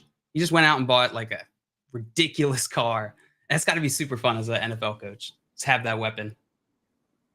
And it works. That's the thing, is that sometimes you go out and you buy Kenny Galladay and you think you're getting a course, you get this lemon, that's just all rust on the bottom. But worked pretty well here for them, huh? Yeah. No, it absolutely worked pretty well. I mean, but this was one where I felt pretty confident it was going to work. It's Christian freaking McCaffrey, and the San Francisco 49ers team was already good. And they've got Kyle Shanahan, who's known for being one of the more creative play callers, right? He was going to get Christian McCaffrey involved in this offense pretty quickly and in pretty cool ways. He's a stud. Is he your number one fantasy running back rest of the season? Yeah. I think so. Running behind Trent Williams, man. I feel like I would be top 15 or so. Who would be until I got badly injured. Who's in that conversation with him? Saquon Barkley still, I believe, I would say. Even though he had a down week, he's been pretty solid, no? Yeah. No, Saquon Barkley is Eckler. absolutely in the conversation. And Eckler's then Eckler's up the other there. name I was going to bring up. Jonathan Taylor, of course. I feel like you can't discount that guy. Tommy with the very hopeful, but not off base Josh Jacobs. I don't put Josh Jacobs in the conversation as the number one fantasy running back rest of the season, but he's up there. He's in that top tier of guys just based on the volume that he's getting. It's not silly to put Josh Jacobs in there. Appreciate the Jacobs shout out. Yeah. Now, is it crazy to put it to go and put a Kenneth Walker up there? That's too far. I think that's too far. Absolutely within his range of outcomes. I don't think it's super probable that he finishes RB1, especially not starting the season. He had that stretch of just a touchdown or two every week, but this week, the recency bias gets you a little bit. But he did catch a couple passes. But I mean, there was a while there where he was he scored over a 1, 2, 3, 4, 5 game span. He scored 7 touchdowns. So I mean, there's something to be said for that. But yeah, I don't think he's there with everybody else. Nah, yeah, I can't quite put him up into that tier yet. But that doesn't mean he's not a good fantasy option down the stretch. Dude has looked for real. Craig brought it up at the beginning of the show that Jimmy G has a hog and is a hog allegedly. So we should discuss that allegedly. Coop, is Jimmy G a hog? That's the side of this allegedly that we're discussing. Obviously not, dude. Right? Obviously no. Come on, right? Or is it? Oh wait, He's not. 4 touchdowns, very cool. But I mean, the team he was playing just basically lied down and said, "We're dead." They gave up. Yeah, this Arizona Cardinals team truly gave up. I feel like we don't often see teams give up like that, to seem morally defeated on the field, but that truly felt like that's what happened. And it was yesterday. just a perfect storm for what the 49ers do, right? You have this elite tight end, and then a team that's already the second worst team against the tight end loses Isaiah Simmons in the first part of the game. It was I'm surprised George Kittle didn't score 10 touchdowns yesterday. You know what I mean? It was the perfect storm of a team that does one thing playing a team that's just terrible against those exact things, right? And then they lose their quarterback, which is what makes their whole air raid offense run. It was just, this game was always going to be a trouncing, in my opinion. I'm hyped about the George Kittle game, and Coop's coming in. And he's like, actually, I'm disappointed in the 2 touchdown performance. Should have been more. Should have been more for Kittle out there. No, but the other 2 touchdowns went to one Mr. Brandon Aiyuk. 4 targets, 2 receptions, 20 yards, and 2 touchdowns. Yeah, they loved his little dance. They just kept playing it over and over again. His little salsa. It was a good little dance. He'd been practicing. He had absolutely been practicing that, right? Yeah, that's the game to do it, right? When you're in Mexico. Have I ever told you guys about my salsa dancing experience? It's one of the most embarrassing, just one of, maybe embarrassing is the wrong word, but uncomfortable experiences of my life. My girlfriend and I were planning a trip to Mexico City. And so I had the idea, I'm going to learn to salsa dance in secret. And then when we get there, I'm going to take her to this salsa bar that she'd found online that she really wanted to go to. And I'm going to look like a boss, right? I was going to surprise her by knowing how to salsa dance. I was going to take classes in secret. We were long distance at the time. And I go to my first class and I'm wearing running tights and shorts and a workout t-shirt. And I show up and everyone in the class is formally dressed. Everyone has on fancy clothes. And I'm literally wearing running tights in sneakers at this class. And I show up and I am also the only person there who came without a partner. So I went alone. They told me, yeah, like people take this class alone all the time. Everyone else came with their own partner. So I'm just shifting in and dancing with other people's girlfriends the entire time while their boyfriend stands to the side and watches me, because there was like a rotation system that we were going through. And then I get to this one girl at the end, and like I'm already like sweating because I'm uncomfortable. I'm wearing the wrong clothes. I didn't bring a partner. And the whole time, like, I don't know if she was messing with me or what. She just looked me straight in the eyes without blinking the entire time we were dancing. Wouldn't look away, and she would not speak to me. Like, I was trying to like laugh to like break up the silence, and I left after that dance. I got up and I left. I was like, I'm sorry, I gotta go. Like, I'm out of here. I don't get uncomfortable easily, but that was just too much, man. I never went back. That plan got thrown out right away. I went to one salsa class. I was like, man, that was a sweet idea, but guess we're not executing. I was going to say something, but Tommy summed it up as best he possibly could. He said, "Oh, Simon, you need to wear a GoPro at all times." Like, Truer words have never been said. The adventures of Simon, man. I wish we could go back and just be on a fly on the wall for this, like bowling and geology and salsa and archery and all this other nonsense, bro. We need a Simon nonsense story at least once a week. That is solo salsa. Spent my entire life getting up to nonsense. Salsa, Simon. It was terrible. It was absolutely terrible. I saw some tweets yesterday talking about Brandon Aiyuk. Multiple people saying, is Brandon Aiyuk the best pure wide receiver on this team? Like, Deebo Samuel is obviously an insane weapon for this team, right? Like an athletic weapon on this team. They can put him in the backfield. He kills it. He had his longest run of his career yesterday. But Brandon Aiyuk really seems to be developing as like a top tier receiver. What do you guys think? Is he the best wide receiver on this team? No. Deebo Samuel's is the best wide receiver on this team. Brandon Ayuk's the second best wide receiver. Third best wide receiver on this team next to Christian McCaffrey. I mean, that's such a loaded question, pure wide receiver. You know what I mean? Because it's like there's so many different aspects of it. There's some guys that What does that mean? Exactly. What does it mean? Like, is he better at catching the football? I don't know. You know, like there are definitely, like, you can measure it that way. Like if you took DeAndre Hopkins up against Deontay Johnson, clearly DeAndre Hopkins is better at taking his two hands and securing the football. But does that make him a better pure wide receiver? I don't even know. You know, I would say this. I think both of them are good. And the fact that Deebo can score rushing touchdowns and do all sorts of cool rushing stuff makes him better. That's fair. Right. No, you're right. The question's probably silly and unnecessary. I think the point of it is Brandon Aiyuk is a great NFL wide receiver, not just a complimentary piece to Deebo Samuel. Like he can be a focal point of this offense going forward. And pretty cool what he's been doing this year. And I also want the official record to show. Go back, watch the tape. I was looking for a Deebo Samuel rushing yardage prop for yesterday because that's what I wanted to bet. And it definitely would have been lower than 37 yards. So go back and watch the tape on that. I wanted to bet that, but there wasn't one on none of the. So you did say that. You're right. I wanted it, but it wasn't there, and it would have hit. It would have hit. I imagine. I don't think they would have set it at like 40 yards. I mean, James Conner would set it 40 yards. So, yeah, mark me down. 37 yards for Deebo Samuel probably would have gotten it done for you, Coop.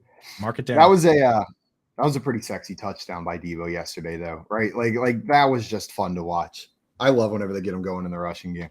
Deebo's such a fun player to watch. Mm-hmm. I just kept thinking that all last season. Who's a player that's not fun to watch? Kirk Cousins. Actually, I guess he is kind of fun though. These days, I have to admit it. There's definitely an answer to this. I'm a big fan, but as of late, Zeke Elliott has not been particularly fun to watch. No, he's not been super explosive. He used to watch. Yeah. I mean, he has his moments still. He's had a couple decent runs. For sure. But I mean, I think Tony Pollard kind of takes the smoke out of that a little bit. Tevin Coleman. That guy's not too fun to watch. Yeah. Yeah, that's fair. Tyler Conklin. Tyler Conklin's played 73 games and he has 4 broken tackles. Actually, now he's played 74 games and he has 4 broken tackles. On that same note, Mike Gesicki. Mike Gesicki is not a fun player to watch. Usually he's catch and fall over. Yeah. Every once in a while he makes a crazy one-handed catch and you're like, what was that, dude? But then he comes out and does the gritty and you're like, oh my God. No. For 80 yards down the sideline, he just keeps it going over and over and over again. Just setting setting back white people for decades with that grid. Joey in the chat saying Matt Ryan is no longer fun. Yeah, that's a good one. I don't know that Yeah. he was ever that fun though. I don't know. Yeah, some Matt of the was fun. Matty Ice years were really Yeah. fun in Atlanta. I'm not saying there weren't any fun times. I'm just saying I don't know that like consistently he was the fun guy. Do you remember there was a He was never pretty Michael long Vick. stretch where every other year it was like Yep. number 2 overall outside the top 12, number 2 and like those were fun. I love a good pattern. You could count on it. Yeah. I don't You could know. you can count on it every single year. Guys, coming up, we are going to play some fact or flash, talk about some of the big performances this week and whether they are the real deal or just a flash in the pan. We're going to talk some waiver wire a little bit later today as well. And then we've got our pasta dishes bracket. And as always, if you guys have questions, make sure you're throwing them here in the chat. You can throw them in the BSN chat on our YouTube. Or if you want to call in, you can hit that call in button, come up here on air with us and ask your questions live. We'll break it down with you live on air. You're watching the Front Yard Fantasy Morning Show here on Better Sports Network. Join Corey Nando and friends presented by Mayo Media weekdays at 3 Eastern on Better Sports Network. Darren Ravel's here. I love tickets, man. That is my bet. I have a very hard time selling many of them, even if I know I'm going to make a ton of money. I just love the idea of the stories that tickets tell. You know, Darren, that's interesting because I got a ticket I was at Nats Park the night when Albert Pujols hit his 400th home run. And I remember saying to myself, I'm going to save the ticket, but I don't know where. I can't find it. And then when you mentioned That's exactly the problem. Yeah. Not only do the people who say they're, because you didn't have a bulletin, like it's unlike cards, right? There's no place to put it naturally. Is it in your wallet? Is it in your shoebox? Is it on a bulletin board? Like that's been the problem. Like I have tickets that I got that like you could literally tell. I have one right here, the Jimmy Connors Aaron Crickstein match. Right, the 5-setter, and you can literally tell that this was put on a bulletin board. You know, that's how it was saved. There's dots in there. But even the kids outside the ballpark that had the great idea as entrepreneurs to say, I'm going to ask people for $5, will you sell me the ticket? Those guys couldn't even hold on long enough for this market to hit. Like those guys had the foresight and it still didn't work. So that's part of the complexity of tickets, which are so cool. Front Yard Fantasy, weekday mornings at 7 Eastern on Better Sports Network. We are joined by a very special guest now. We've got sports radio legend. We have Scott Farrell with us. You know, it's weird. I'm not a collector of, sports memorabilia. Yeah. The only things I've said on the air that I've ever kept in my life were, I have millions of jerseys and all that nonsense, but I have 50 years of Sports Illustrated magazines, and I had the Len Dawson autograph. I have Lemieux autograph pictures, because I'm good friends with Mario Lemieux. And I also have valuable pictures of Bill Mazeroski hitting the Game 7 1960 World Series 9th inning home run to beat the Yankees. So I'm a Pirate fan for life, but I love the Yankees too because I've lived in New York for 25 years now. My favorite player my whole life, though, strangely enough, my entire life was George Brett of the Royals. I love George Brett from the day I saw him play. Back in the day when guys actually hit close to 400 every year, instead of these guys making 50 million hitting 210 with 5 home runs. All the wussies in Major League Baseball today, they're not like they used to play. Back in the day, guys like George Brett, Rod Carew, D. Rose, those guys. I don't know how many 98 mile an hour sliders those boys were seeing back then. Listen, if you hit 300 every year of your career and you're in Cooperstown, I don't want to hear it. Better Sports Network is betting, fantasy, collectibles. It's sports talk done better.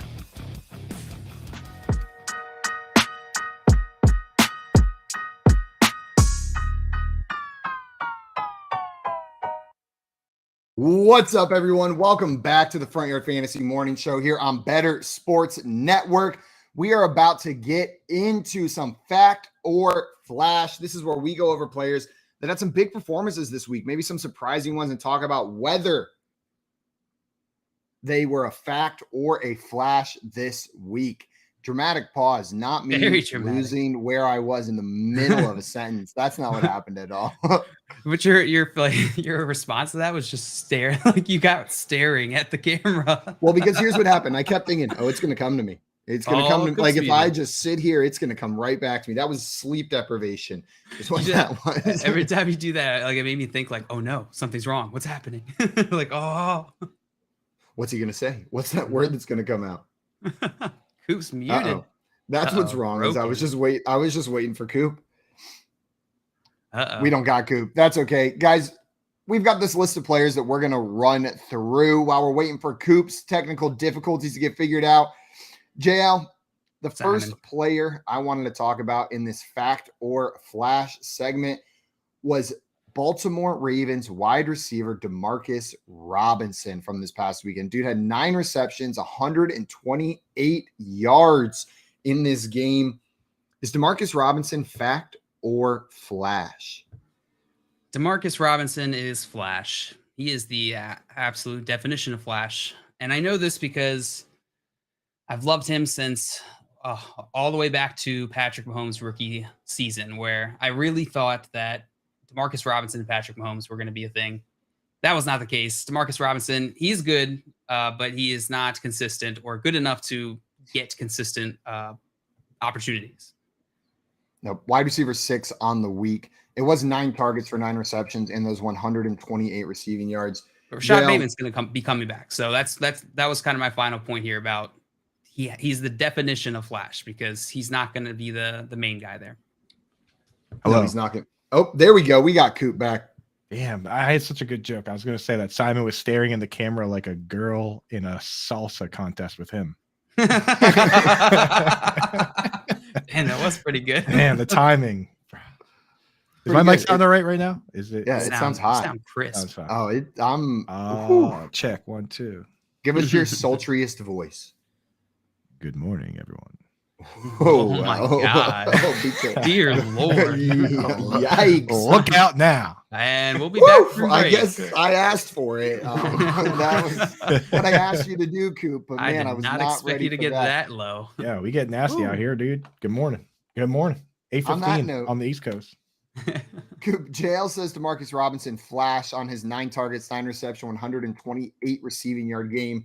See a factor of flash for you? I don't know, man.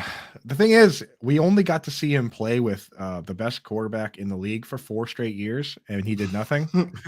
But I think now is when he really pops off, right? So I don't know. Coop, I'll have to say flash. I'm going to say flash on this one. I'm on this one.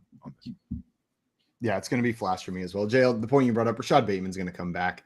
DeMarcus Robinson got heavily targeted in this game, but I'm not expecting 9 targets a week for DeMarcus Robinson. That's just not going to happen. DFS play though. I'll say that. Like, I think there's a world in between fact and flash where you say the guy's going to play the snaps. Right. So, and Trenton, I love that response. I don't remember him playing with Brady. My man. Yeah. But yeah, I was talking about Patrick Mahomes, I guess, but Brady, so good. So strong. I guess I was talking about Patrick Mahomes. We got a triple flash for DeMarcus Robinson there. The next player, though, I have a feeling this one's going to be a little bit trickier for us guys. The next player we got to talk about is Los Angeles Chargers wide receiver Josh Palmer. 10 targets, 8 receptions, 106 receiving yards, and 2 receiving touchdowns. Stepped up with Mike Williams and Keenan Allen out. Keenan Allen was back this week. Mike Williams re-injured pretty early in this game. So Josh Palmer was on the field the entire time. Coop, is this factor flash? Are we going to see more of this from Palmer when both these guys are healthy and back? Well, I think that this is flash to the degree of with Josh Palmer, the player he is a contested catch player. Sometimes these guys take a little while to get going, but the reason that he was drafted is the Chargers were looking for a cornerback, right? And they did find one. A great one in Asante Samuel Jr. But while they were looking through all the different quarterback options, they kept seeing the same dude popping up, making plays one-on-one with the top corners, like against Caleb Ferry, against Eric Stokes, against Asante Samuel Jr., who turns out Josh Palmer played with in high school. So what they did is they went out and took their corner in the 2nd round, and they took Josh Palmer in the 3rd round. And now you're seeing it. Now that he is developing this bag of tricks, he's making plays one-on-one, which I think that's a skill that kind of long-term is what carries a huge weight in this league, because at the end of the day, especially when it comes to touchdowns, it's about beating guys one-on-one. So I think Josh Palmer is coming into his own now. Again, it does take a little while because like you come in the league and all these corners have their own bag of tricks, right? So it takes you a little while to figure out how you're going to win. But now that he's winning these one-on-ones, I'm loving it. So I'm in on Josh Palmer. In on Josh Palmer. John Luke, what about you? Factor Flash, you agreeing with Coop here? I half agree with Coop.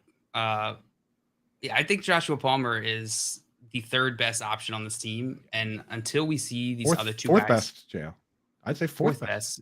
Austin Eckler. Again, yeah, I meant wide receiver, but you're absolutely right. Fourth best overall. He's good. He is good. And that's, I think he'll get more opportunities given how he's performed so far. So I think it's fact-ish, but I don't think it's going to be what we got this week going forward forever, right? It's gonna come back down to earth, especially with Mike Williams and Keenan Allen when they get healthy. Yes, fair. So I think, yeah, for the rest of this season, maybe not a guy that you can count on every single week. And if that's the definition, then what we saw this week is not what we're going to see forever. But I will say for Dynasty and things like that, you got to be happy with what you're seeing, because some guy, think about how many guys come out and just never do anything at all. There's so many guys. N'Keal Harry never had a game even close to what just this one was, right? With all his opportunities, right? So it's like so many guys never even do this once. You got to at least be happy with that. But you're right, JL. For this season, he's not a better pass catcher or better option than healthy Keenan Allen, Mike Williams, or Austin Eckler. I don't think you can just pin this on opportunity, right? Like you have to be talented to take advantage of the opportunity. You got to be. Yes. And we're forgetting he might be the fifth best after Greg Everett. Greg Everett, yes. Greg Everett. Love him, guys. Who was the one that said that? I don't know. Someone in the chat came in on Sunday and asked us about Greg Everett, and it just cracked me up. I'm with you guys. I think his talent is fact, and I think the role, like he's earned a permanent role in this offense. He's not just a fill-in for Mike Williams and Keenan Allen. We're still going to see him get worked in, even when both those guys are healthy. Tommy in the chat saying he thinks Williams is done. High ankle sprains are not easy to get over. JL, do you think we see Williams back on the field this year? The report this morning was that it was a minor re-aggravation, right? Yeah, I think we do. Tommy's not wrong. These things could linger. A high ankle sprain sounds much nicer than it actually is. It is a tear. It is not a pleasant experience. So I think Mike Williams is not like his ceiling's limited rest of the season with this type of injury. But yeah, it could linger. We got to see. I'm hopeful. I'm optimistic. I love Spooky Season in the chat goes, would you rather have Devin Duvernay or Demarcus Robinson? Then 2 minutes later, he goes, I just joined the stream and you guys are still ripping me for saying Greg Everett. Dude, it's a honest mistake. Honest mistake, Spooky. I do that all the time on this show, man. On shows, I've said Brock Bortles. I've said all sorts of stupid stuff. I said Sir Plant on literally the first 30 seconds of the show and got roasted. Ooh, don't sell yourself short, JL. It was the first 30 seconds of this entire station's existence. The entire station the entire network. Yeah, so I wouldn't sell yourself short there. And don't worry, Spooky, man. We all make mistakes. We love you, Spooky. So while we're on Spooky's stuff, Devin Duvernay or Demarcus Robinson, JL, your favorite team, man. You go first on that. Oh, Devin Duvernay or Demarcus Robinson. I guess it's Devin Duvernay. Yeah, it's Devin Duvernay over Demarcus Robinson. I think while Rashad Bateman is out, Demarcus Robinson is wide receiver 2. Devin Duvernay is wide receiver 1. What do you think? They play. So from what I've seen, when Bateman's out, they both play full snap shares. But I like the role that Duvernay plays better. Demarcus Robinson has to go and be the guy that tethers his foot to the line playing split end. He's going to face the jam. He's going to face tougher coverage. And Duvernay, they can get more creative, move him around the slot and the flanker. So I think that role is just more conducive to production, the Duvernay one. So I do like it. Yeah. The last 3 games, Demarcus Robinson has 24.1% target share. Devin Duvernay, 3.7%. He is not like the last three games have been last 2 games really have hindered his target share here. But I think part of that is that there's just not as many options there, right? Mark Andrews being injured. Rashad Bateman being out. And the thing is, like, teams that have like a number one corner, they just a lot of times they put him on your split end and just say, hey, take that guy away. So like, think about it. Like when you're coming down the stretch, like you play in the Falcons in the playoffs, like, and they put AJ Terrell on Demarcus Robinson, like that's done, right? That's a wrap. So it's like there are going to be some tough situations for him coming up. And Tommy mentions the high ankle sprain. The thing with the high ankle sprain, and the reason that sometimes they come out and say you're done is that oftentimes with that injury, and this is what I've learned from Edwin Porras, who if you don't follow him, check him out. He works in physical therapy. Yeah, great guy. He basically says that what happens a lot of times is when your ankle gets twisted, the bone actually breaks, and you get like a spiral fracture of your fibia or tibia, and those are the ones where they just come out and they say it's a high ankle sprain and the season's over. Right. So like that's what you got to look out for. When they come out and say it's a high ankle sprain, but it's not bad, that's the one that JL is mentioning where it's like it's a typical ligament thing where you just got to rest it. But sometimes the bone actually breaks, like your whole leg is just trashed. That's the one you have to really worry about. So if it's not that one, then I'm not as worried. Right. Dude, we should be doctors. We should be. There's a special surgery that can be done on the high ankle sprain too that I learned from Edwin, called tightrope surgery, which it's like a secret surgery. I got some deep doctor stuff. Not a doctor, but, prove it. Not a doctor, Prove but it. I have friends who play them on the internet. So it's like when I quote Drew Davenport, I'm like, not a lawyer, but a lawyer friend of mine that loves football, right? So, but it's good to listen to what these people say. Better boss Matt in the chat, I concur. Right? Yeah. Yes. Yeah. Also a doctor. Yeah, but that's another one of those things where tightrope surgery supposedly is like, it could bring you back faster, but it could have problems with it. That's why Mac Jones elected not to do it. So it's like, kind of crazy, some of these injuries compared to like when you like break a finger, it's like, oh, he just broke his finger. Whereas like a high ankle sprain could mean 7 different things, right?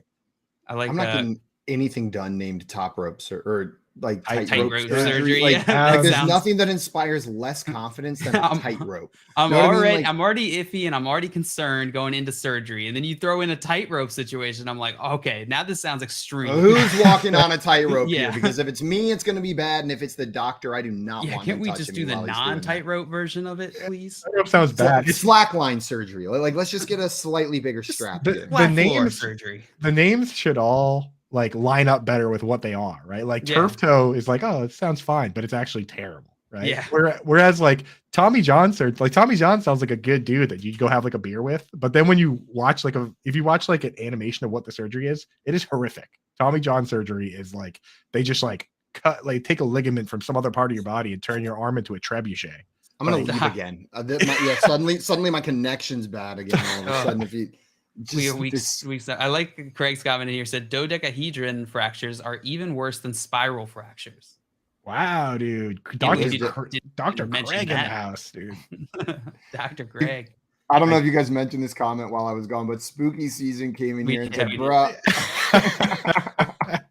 You guys are still mocking him for the Greg. He comes in just in time to hear us say Greg Everett. Spooky, that made my day. I don't know why, but that's Greg funny, Everett is just perfect. That's Greg is perfect right there. Big Trev coming in here with a question for us. Says, I got Rondale Moore, Donovan Peoples-Jones, Adam Thielen, and Kadarius Toney for that wide receiver 3 spot. Who should I play in PPR? I'm thinking DPJ. What are your thoughts? I'm thinking DPJ too, my man. That's who I would be starting out of that bunch. What about you, Coop? Absolutely, bro. Deshaun Watson coming back. DPJ running the routes he's running, playing the role that is the Will Fuller-esque role. Give me that for sure. I mean, you can't start Toney. Thielen, I love Thielen. I'm one of the biggest Thielen fans, but Hawkinson is getting 10 targets a game now. So you can't start him. And then Rondale Moore, nah. Give me DPJ. What do you He had that hamstring injury yesterday, groin injury, Rondale Moore. Yeah. So that's something you got to keep an eye on too, see if that lingers. It's DPJ. Right. And Toney's hurt, and Toney wasn't really doing anything before he got hurt either. So yeah. DPJ, get him in there, man. You got this, Trev. I'm very interested to see where the bulk of the targets go with Deshaun Watson. Yes. Oh, I think we'll all be watching that game this weekend. You know what would be ideal? I think we could all agree that this would be great. 10 targets, Amari Cooper. 10 targets, Donovan People-Jones. 10 targets, David Njoku. No targets to anybody else. That would be no Chubb, no Kareem enough. Hunt targets. 5 apiece. So it is not this week that we're getting. Oh, it's the week Watson's coming after. back. Is They it? had an 11-game suspension. They already. They had the bye bye. week. So yeah, and it is against the Houston Texans in Houston. That he is coming back in week 13. Who do the Browns have this week? 13, that's The right. Buccaneers. They got the Buccaneers this week. I'm still starting DPJ overall. Oh yeah, it's the answer stays the same, especially because a lot of the other guys are injured. Yeah, and Jacoby Brissett's been supporting DPJ through the first 11 weeks of the season. So I don't see why that would change next week. I want Deshaun Watson to be awesome or to be terrible. Anything in between. If he's just mediocre, yeah, that's the worst, right? It's like at least give us fantasy or at least give us some form of revenge. You know what I mean? But like, some way out. Anywhere in between, I don't want that. Greg in here said, I'm a doctor of law. So technically I can call myself, more than technically, you're a doctor. You can just call yourself doctor. You don't even need to put the technically in there, Craig. Yeah. I learned about something yesterday. So there was a group that was putting together a list of scientists that were denouncing evolution, right? They were putting together a list of scientists that were denouncing evolution. So someone came up with the idea, I wonder if I can make a list of scientists, like a list of scientists just named Steve that support evolution that is longer than the list of all scientists that don't support it. And they're like hyper specific, this group of Steves. Like if you don't have a PhD, they reject you. Like you can apply, submit your application to be in this group of Steves, like PhD doctors, scientists that approve of evolution, and they beat them. They beat out the other list, and it's just Steves on that list. There's a Wikipedia page for it. It's called Project Steve. Project Steve. There we go. It's got a lengthy Wikipedia page. Project Steve's a real thing. Isn't that funny? Someone's out there like, yeah, we'll check out what me and other Steve say. Yeah. How meta is this? Within the Wikipedia page for Project Steve, there is a subheader of a section called Evolution. And that is a graph of the evolution of the number of Steves within Project Steve since its creation. And the chart is just like, they're over 1,400 Steves in that group now. There's so many Steves in that group. Guys, I don't know if I missed another factor flash while we're in there, but let's jump on to our next one here. We have Samaje Perine, running back for the Cincinnati Bengals, 11 rushes for 30 yards, had 4 receptions, 52 receiving yards, and 3 touchdowns. Joe Mixon potentially dealing with an injury. So, John Luke, is this fact or flash for Samaje Perine? This is fact until Joe Mixon comes back. If you got a running back on this, the main running back on this Bengals offense, that's very valuable. That's very valuable. So he's got an important role until we get news on Joe Mixon. Yeah. I mean, like, put it this way, dude. Samaje Perine basically lost the Super Bowl, and they still like him enough to keep him and use him all the time and, have him pretty much featured this week. So they must like the guy, right? I don't ever remember any of the Super Bowl. The game ended with them not putting Joe Mixon in and handing it to Samaje Perine, who got stuffed, and then throwing it to Samaje Perine, and it wasn't really that catchable of a ball. So I'm maybe getting a little aggressive saying he lost the Super Bowl. They probably had a number of they had a whole game to win that, but I'm just saying like the last 2 plays of the game were Samaje Perine failures. So, but anyway, I'm fully on board with what JL said. As long as Mixon's out, I'll start Samaje Perine everywhere I have. There's just not enough good options. What are the expectations? Like top 12 running back like you were getting from Mixon, or is it an RB2 whenever Samaje Perine takes over here, or lower? I think he's like like Mixon was, like either scores a touchdown. I mean, take out these monster games and nobody's really was doing a whole lot, right? So he's kind of in the same Najee Harris category to me, where he's like, he's going to play the whole game and he either scores or he doesn't score. Yep. And the Cincinnati running game, even with Joe Mixon for the most part, I know they've had some big games, hasn't been very efficient this year.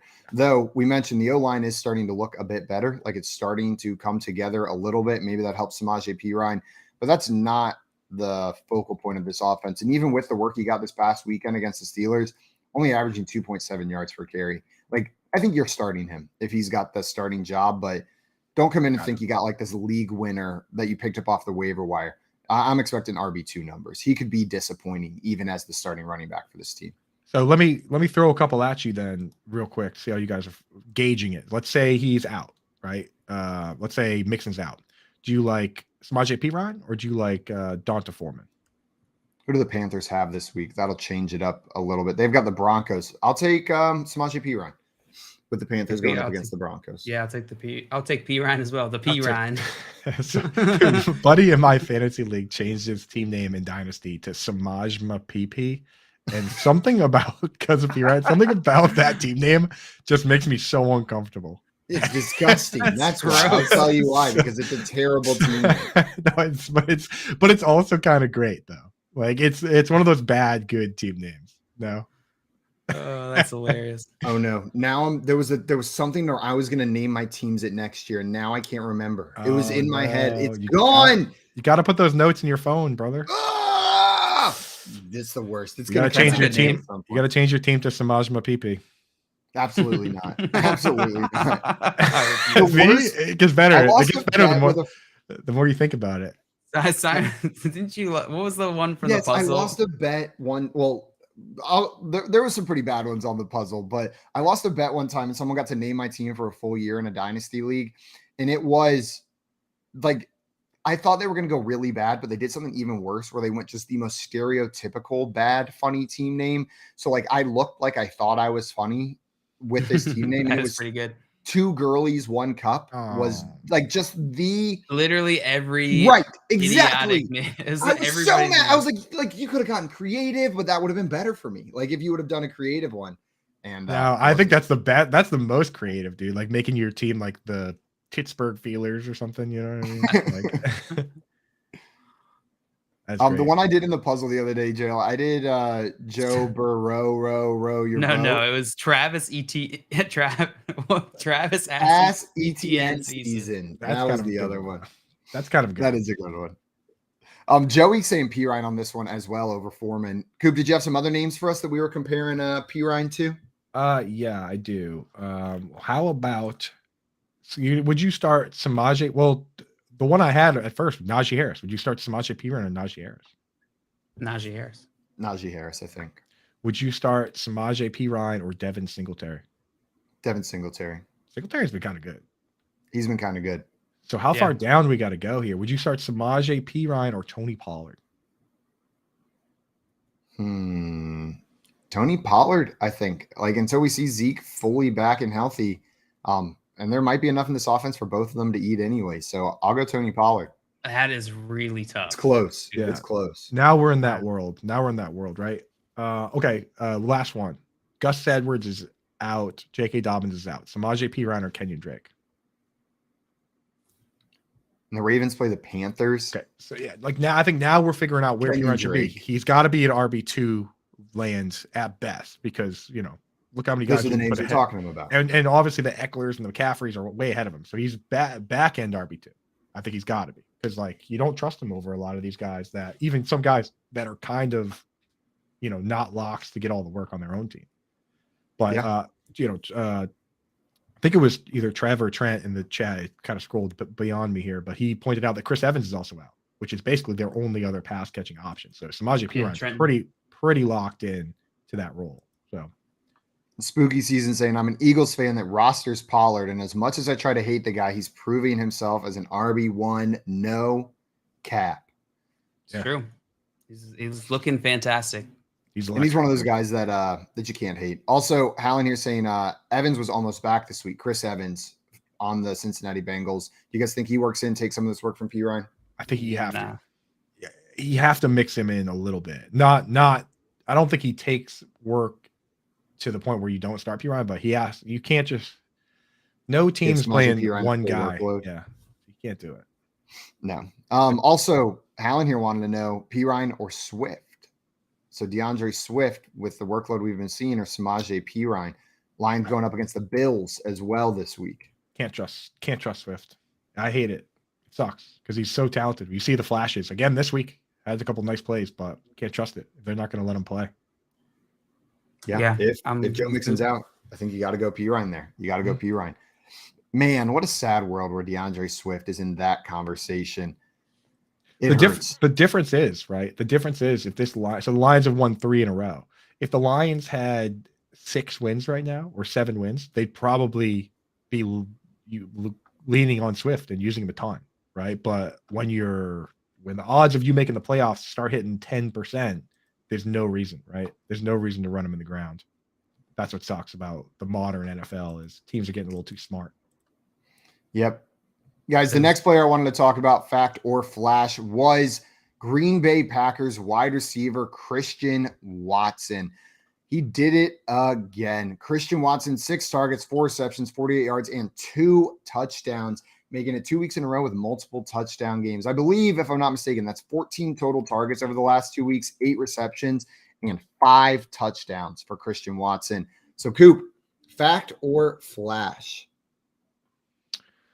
I think it's got to be fact, man. I mean, we liked him. Then he's kind of just been hurt.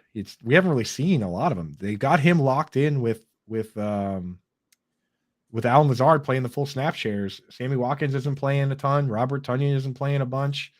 You got to go with the guy, man. Something to be said for 5 touchdowns in 2 games.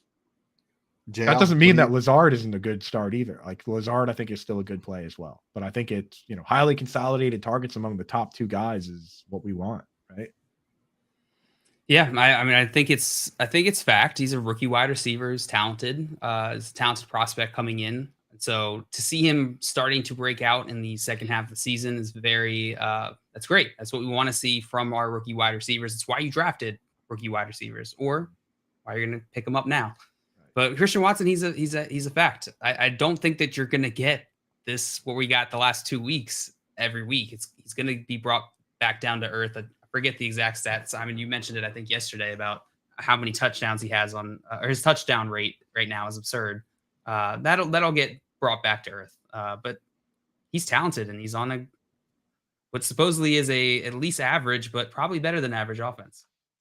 So you don't think he's going to have 11 more touchdowns this season? You think that's going to slow down? I think that's going to slow down. Yeah. I'll tell you right now, though, like even if he comes out and has 2 catches for 14 yards next week, that doesn't change anything because people forget that. Like go back and look at Justin Jefferson's first year. He had games of 2 for 26, 3 for 23, 3 for 26, 4 for 39. Like it wasn't always 100 yards and a touchdown. That's almost never how it works. So like. Yeah. It's just the fact that that he can go for 100 and a touchdown or 2 moves him ahead of a ton of guys immediately, right? Like there are some guys where Donovan Peoples-Jones doesn't have a 100-yard game, a 99-yard game, but he's still standing in on the log of shame, looking into Hogville, hoping he can get in. DPJ or Christian Watson this week? Go. Impossible questions only. Impossible questions only. What? Are we supposed to ask you a question now? Yeah. What's the? Yeah. Is this like the improv game where you can only answer in questions over and over again, but they have to be really difficult to answer? I'll go DPJ. It's a tough matchup for the Packers going up against the Eagles this week, and they're close enough that's going to be the tiebreaker for me. Eagles corners are killers, bro. Darius Slay and James Bradbury. Yeah, James Bradbury. Watson. Back. I'm gonna go Watson. I'm gonna roll the dice. I'm gonna see what I get. Yeah. Kevin Tompkins in the chat saying, I got the Watson bat signal. I'm here. We were waiting for you, Kevin. Thank God you showed up. How do we keep doing that today? Beetlejuice every time people. we talk about it. Yeah. You say Greg Everett enough times, they start coming in there. Spooky comes in. Right, dude. Trenton in here said, I comp him like Mike Evans, big body TD dependent wide receiver. I want to challenge that a little bit. Just go look at Mike Evans' season logs. He gets 1,000 yards every season. I understand what you're saying. The classic Mike Evans game is 2 catches for 3 yards and a touchdown. Like that's what we think of. But Mike Evans has been a nothing but 1,000-yard receiver since he's been in the NFL. Well, now the problem with Mike Evans is that Mike Evans historically, you can like clockwork, look at the dominant cornerbacks and he lets them take him out of his game. Marshawn Lattimore is a nightmare for Mike Evans. James Bradbury himself, when he was on the Panthers, you would know when it would be a Chris Godwin game because it would be Bucks Panthers or Bucks Saints or Mike Evans is going against a dominant corner. Like that's been his one Achilles heel. So if you're thinking he's going to be that type of guy, maybe you could sometimes those big body guys can just get locked down. Yeah. So we'll have to see. This will be a good test for him. Because Justin Jefferson, when you look at his rookie year, the games where he struggled, Jair Alexander, right? When he's going up against Carlton Davis, like those, you go back and look at the games, and it's not a fluke why some games he would have 3 for 26. It's, when you're a rookie wide receiver going against these guys who've been in the league 3-4 years, and they're grabbing your shoulder pads and they're stepping on your feet, and you're like, wait a second, these guys are professionals. Like these guys have some sneaky tricks on you. That's Name another job where grabbing your shoulder and stepping on your toes is like, man, dude's a pro. It's trying to teach a kid that shows up solo to a salsa class that you're just grabbing his shoulder, being like, come on over here. Also, Kevin in here with a good point, saying just because a guy's 6'5" doesn't mean he's big bodied. He's still just over 200 pounds. He's a lanky 6'5" with rangy arms, and Watson dusts him in short area quickness and long speed. Oh, he's talking about Mike Evans is who he's talking about, right? Saying No, Mike Evans. Evans dusts him in ball skills and route running. Okay. I was like, I was reading that as if I was reading it about Mike Evans, and then got to the end and was like, are you trash talking Mike Evans with this? And I'm unaware of it, Kevin. Well, the thing about Kevin Tompkins, Kev, call in the show, dude. Hit that call button, brother, because Kevin Tompkins is not only a Packers fan, but he's one of the few people with boots on the ground in the Dakotas. And Christian Watson went to North Dakota State. Like, you're not going to find a more plugged in Christian Watson analyst than Kevin Tompkins from Fantasy Alarm, right? Like he's all over.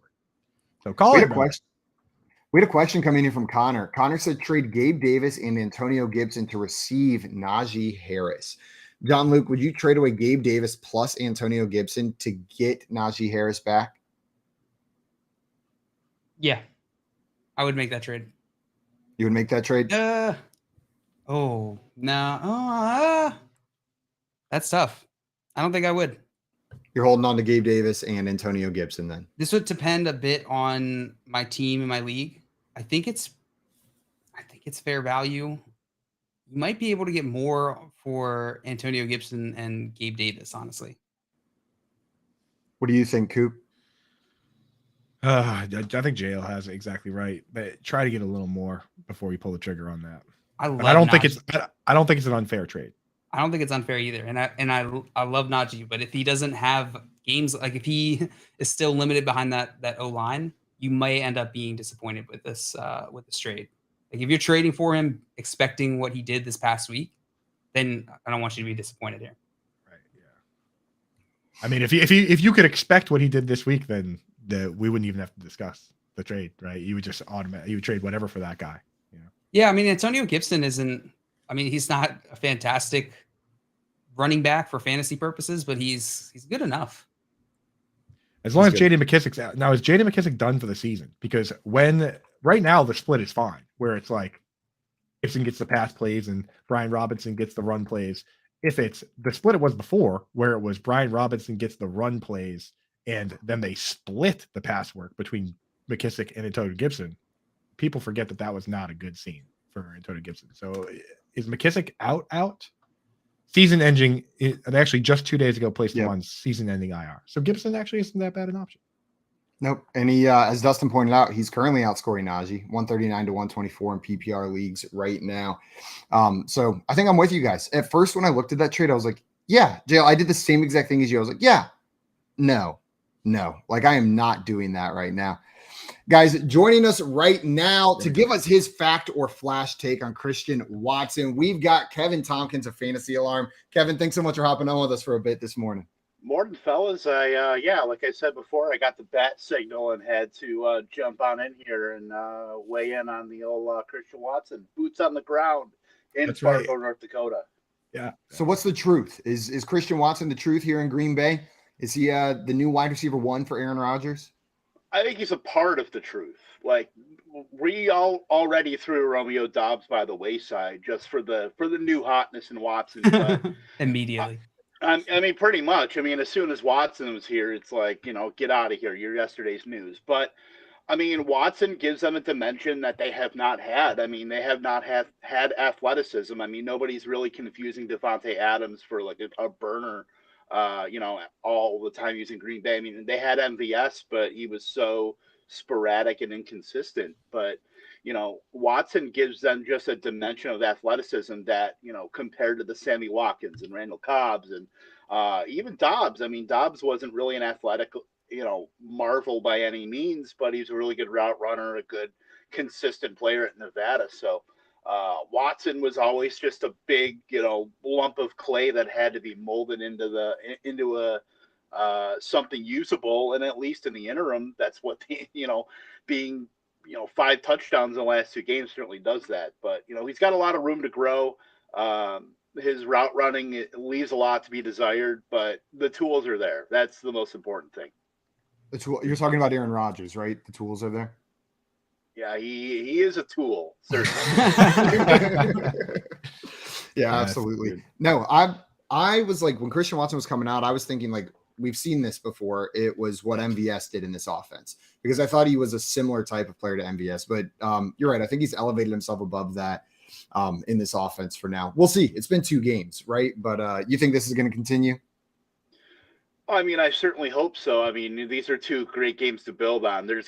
It's hard to come from such high and then to keep that consistent production. Like, he's going to have, like Coop said about Justin Jefferson, like he didn't just put up 8, 128 and 2 touchdown games every game. Like, that's wildly unrealistic. And then now they're going to play Philly on Sunday night, and that's probably either going to be their biggest test as far as those corners, because you look at Darius Slayton and all those guys there. So I'm certainly not expecting 2 touchdowns. I think it would be even foolish to maybe guarantee 1 touchdown. But, it's just going to be a week-to-week thing, because clearly this team is not in playoff contention. They're like just hanging on the periphery of the playoffs right now. So it's basically right now just finding things to build on for Green Bay. So while they have Rodgers, who knows if they're going to have him next year, whether it's Jordan Love or even somebody else, or even if it is Rodgers, Watson can hopefully be next to Lazard, and those 2 can play off each other. Like, they have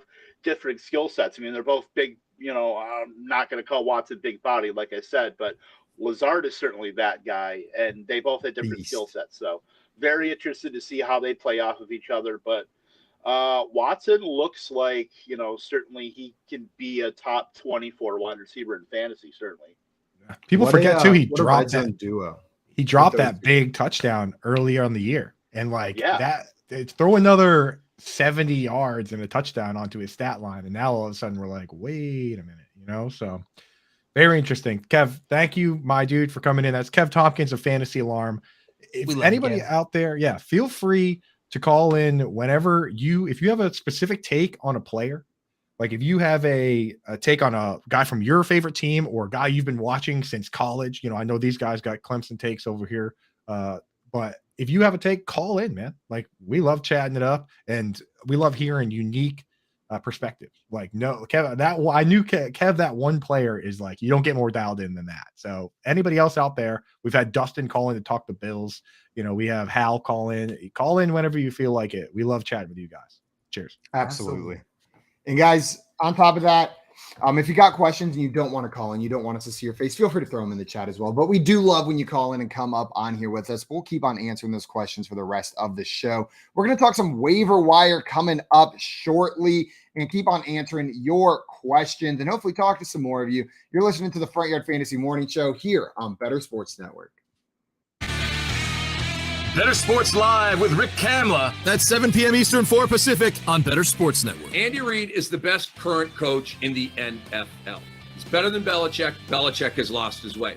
He's better than Tomlin. He's better than Harbaugh. He's better than Shanahan. He's better than McCarthy down in Dallas. He's better than all of the gangster NFL coaches right now. Sean McDermott up in Buffalo, he's better than all these guys. Andy Reid is the greatest gangster that we have at head coach in the NFL right now. And I understand that you're saying, well, Belichick is the GOAT, Cam. How can that be true? Now you're bringing up old stuff. Bill Belichick can't draft anymore, okay? Talk to me. Nick Chubb, Sony Michel. Talk to me. DK Metcalf, Debo Samuel versus N'Keal Harry. Okay, talk to me. This dude has lost his way. Remember the year when he should have bottomed out and just tanked, but he couldn't, and he went and got Cam Newton, and they were a mediocre team, right? He's lost his way. And not that he can't coach up a good defense and that kind of thing. But overall, he's lost his way. Andy Reid's an absolute badass. They draft great. He's a great coach. Makes the right decisions, when to go for it, when to kick, when to punt. The guy's the man. The Playbook with Fensty and Ronis, presented by FantasyAlarm.com. I hate the stupid unsportsmanlike conduct. As long as you're not disrespectful to the opponent, you should be allowed to celebrate. How I used to say it, and to bring up, because now basketball's starting to bring up. Oh, dude, it's even worse than basketball, isn't it? So Dikembe Mutombo, who used to get teed up in the 2000s, in the 90s, they didn't give a crap. 2000s, though, when they tightened up the rules, they used to tee him up more when he did the Dikembe finger wag. But they wouldn't tee him up if he did it to the crowd instead of looking at like Eton Thomas, like one time I remember, and doing it right to him, or when his back was turned, doing it right to him. If he did it to the crowd, they would never call it. And so that makes me wonder if these players, while, yeah, they want to talk a little smack, maybe they should flex towards the crowd than at the player who they're standing over. I guess. I know it's soft, man. It is soft. Because you know what? Like we're gonna give 15 yards for that, bro. They think that, you want to know why? They're paranoid. They think that's gonna turn into a fight. See, I disagree with that. That's not going to start a fight. I agree with you. They don't agree with us. It's one thing, okay, if you spit in someone's face or say something derogatory, like about their family or something, right, yeah, that can incite it. But if you're just like, yeah, I made that play, what? You know what I mean? Like, again, they know the rules. You got to know you're going to get flagged. You have to have discipline. But, like, I don't know. I have no problem with celebration as long as it's not disrespectful. What's disrespectful? It's interpretation, and that's my problem. Watch, it's going to cost someone in a big playoff game, and that's when people are going to go crazy. There'll be a third down play. Someone makes a pass breakup, and they're in someone's face. They're going to throw a flag. It'll extend the drive. That team scores, wins a playoff game because of it. You need something drastic for it to really leave an imprint, and I hope that doesn't happen to my team. Better Sports Network is betting, fantasy, collectibles. It's sports talk done better.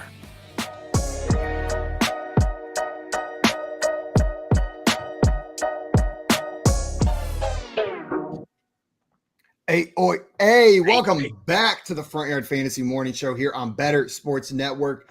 Coop, did your A level up while you were in Europe? You know, I was the only one saying it. But me and Tommy and Jen Jail and you guys, the only one saying it, but I threw a few around there. Actually, the number one thing I said walking around was definitely Simon Grunewald. Simon Grunewald. It's me. You probably got some looks when you were in Amsterdam because Gruneveld's not Smith in the Netherlands, but it's like Johnson. Know what I mean? Like it's not the most common name, but it's common. You know a couple Grunevelds if you're walking around over there. There were a few. I could see him. Nice. Even though if I didn't know, I looked around. I was like, that dude's a Grunewald. I could see. I was sniffing him out. I smell a Grunewald. It smells like dairy and good times. Something good times. And good times. We had a question from Tommy before that break that I wanted to ask you guys before we get into the waiver wire. Tommy wanted to know Olave, Pierce, Walker. Could Watson be in the conversation for rookie of the year, even with only the second half breakout? JL, do you think Watson could be in this conversation for rookie of the year? No, I don't think so. Like I said a little bit ago, I don't expect him to continue to get 3 touchdowns a game. I think he would have to do that to beat out some of these guys. He's currently 4th in betting odds. Kenneth Walker's at -140. This is on the FanDuel Sportsbook. Dameon Pierce at +350. Olave at +500. So the 3 names that Tommy mentioned ahead of him, and then Christian Watson at +1600. First quarterback on the list is Kenny Pickett at +3000 next. But he's in the conversation, but he's a long shot for sure. He would have to do this. If he does this the rest of the season, know what I mean? Like if he ends the season with double-digit touchdowns, not having scored his first one until week 10, then yeah, he'll be in the conversation. But I don't expect that. That would be absurd. Guys, we are going to get into a segment called the Waiver Wire Simulator. This is where we are going to be simulating a free agent bidding round for the Waiver Wire live here on stream. Before the show, we were each allocated a budget that one might have at this point in the season and a record that your team is to provide some context for the decisions that we are making. We're going to run through a list of players, reveal the bids that the 3 of us made, talk through why we made those decisions, and see what each of these teams ends up with. You guys ready? Yay. Yep. Let's get in there. So just so everyone knows as we're going into this, Coop, you are currently sitting at a 4-7 record in this league. and you've got $88 of your remaining fab left. Ching. You are rolling in dough. I'm sitting at 8-3. I'm feeling good, feeling like I'm going to make the playoffs, but I've only got $17 left of my fab. I must have spent up a little bit earlier this season on some players. JL, you're at 6-5, right in the thick of the playoff hunt. These are the make or break weeks for a team that is sitting at 6-5 on whether or not you make the playoffs. But you've already spent a lot of your fab. You've only got $11 of fab left at this point in the season. So Coop's rolling in the dough. JL and I are a little bit cash poor as we're going into this. Let's talk through some of these players. First up, we've got Damien Harris coming off the waiver wire. Let's reveal these bids. Coop, what was your bid for Damien Harris? So for Damien Harris, I bid $0. And, $0. And I'll tell you why. I have a very specific plan that will be revealed as we go throughout this. But based on what I'm doing with the money I have, I likely don't have enough bench players to drop for the guys I want to add. So for me, Damien Harris is not a guy that I want to spend money on here. Just because I based on the money I have, I'm confident I get some of these other guys. So you can't always go out and add 5 guys because you got to drop 5 guys. So give me a 0. I got to go 0 on Damien Harris with my strategy. I went 0 as well. And Coop, similar. There was a guy that I didn't particularly want to add to my team with the other names sitting here. JL, you went $2, which means you are going to win Damien Harris. Damien Harris, welcome to the squad. Let's go. $2. Yeah, I was hoping that Damien Harris would be a less obvious name on the waiver wire, that maybe I could get a deal with him because of the other names here, the Samaje Perines, the Christian Watsons. Damien Harris's name isn't as flashy to some people. So I was hoping I could go in low there, and it seems like it works, right? Because Coop was saying how he's confident he wanted to go after some of those other guys. And the thing is, he's a good player. You know, we've seen him, like when they won the Super Bowl, he crushed, right? We've seen him play well. He played well this week. So it's not a bad ad. It's just, I think this is a great week for waivers. It doesn't happen this often, right? Yeah. Especially not this late in the season. Like week 12, and we have so many names on the waiver wire. JL, you added Damien Harris, and your budget is now down to $9 for the rest of the season. Up next, we've got Treylon Burks.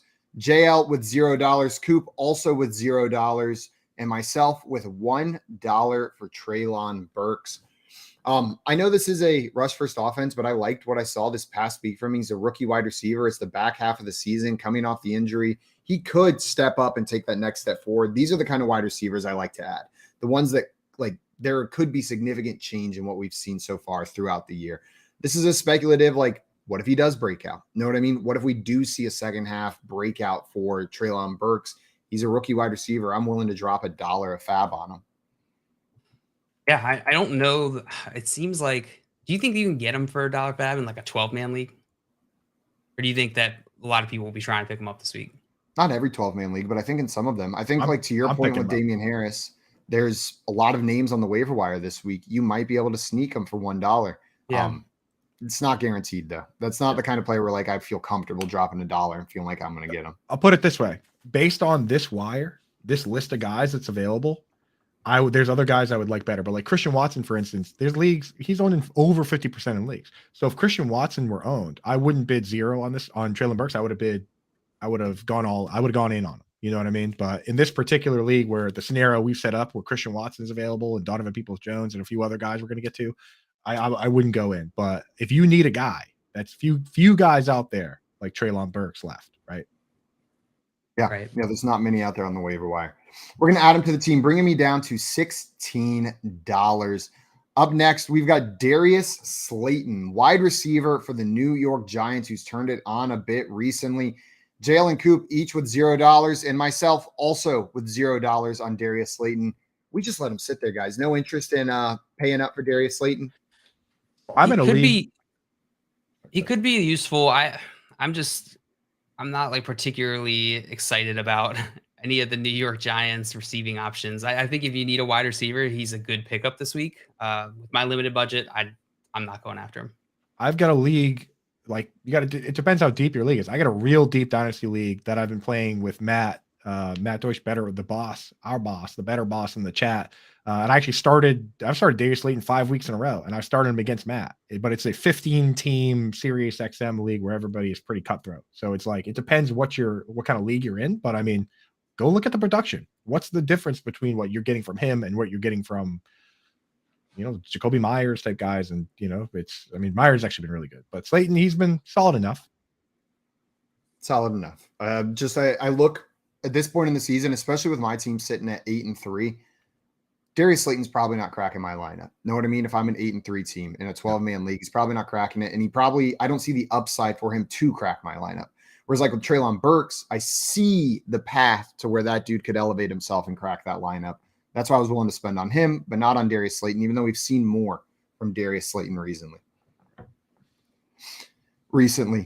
So Darius Slayton, no dollars bid on him. Sorry, Darius Slayton, you're still on the waiver wire. But we're moving on to Donovan Peoples-Jones, wide receiver for the Cleveland Browns.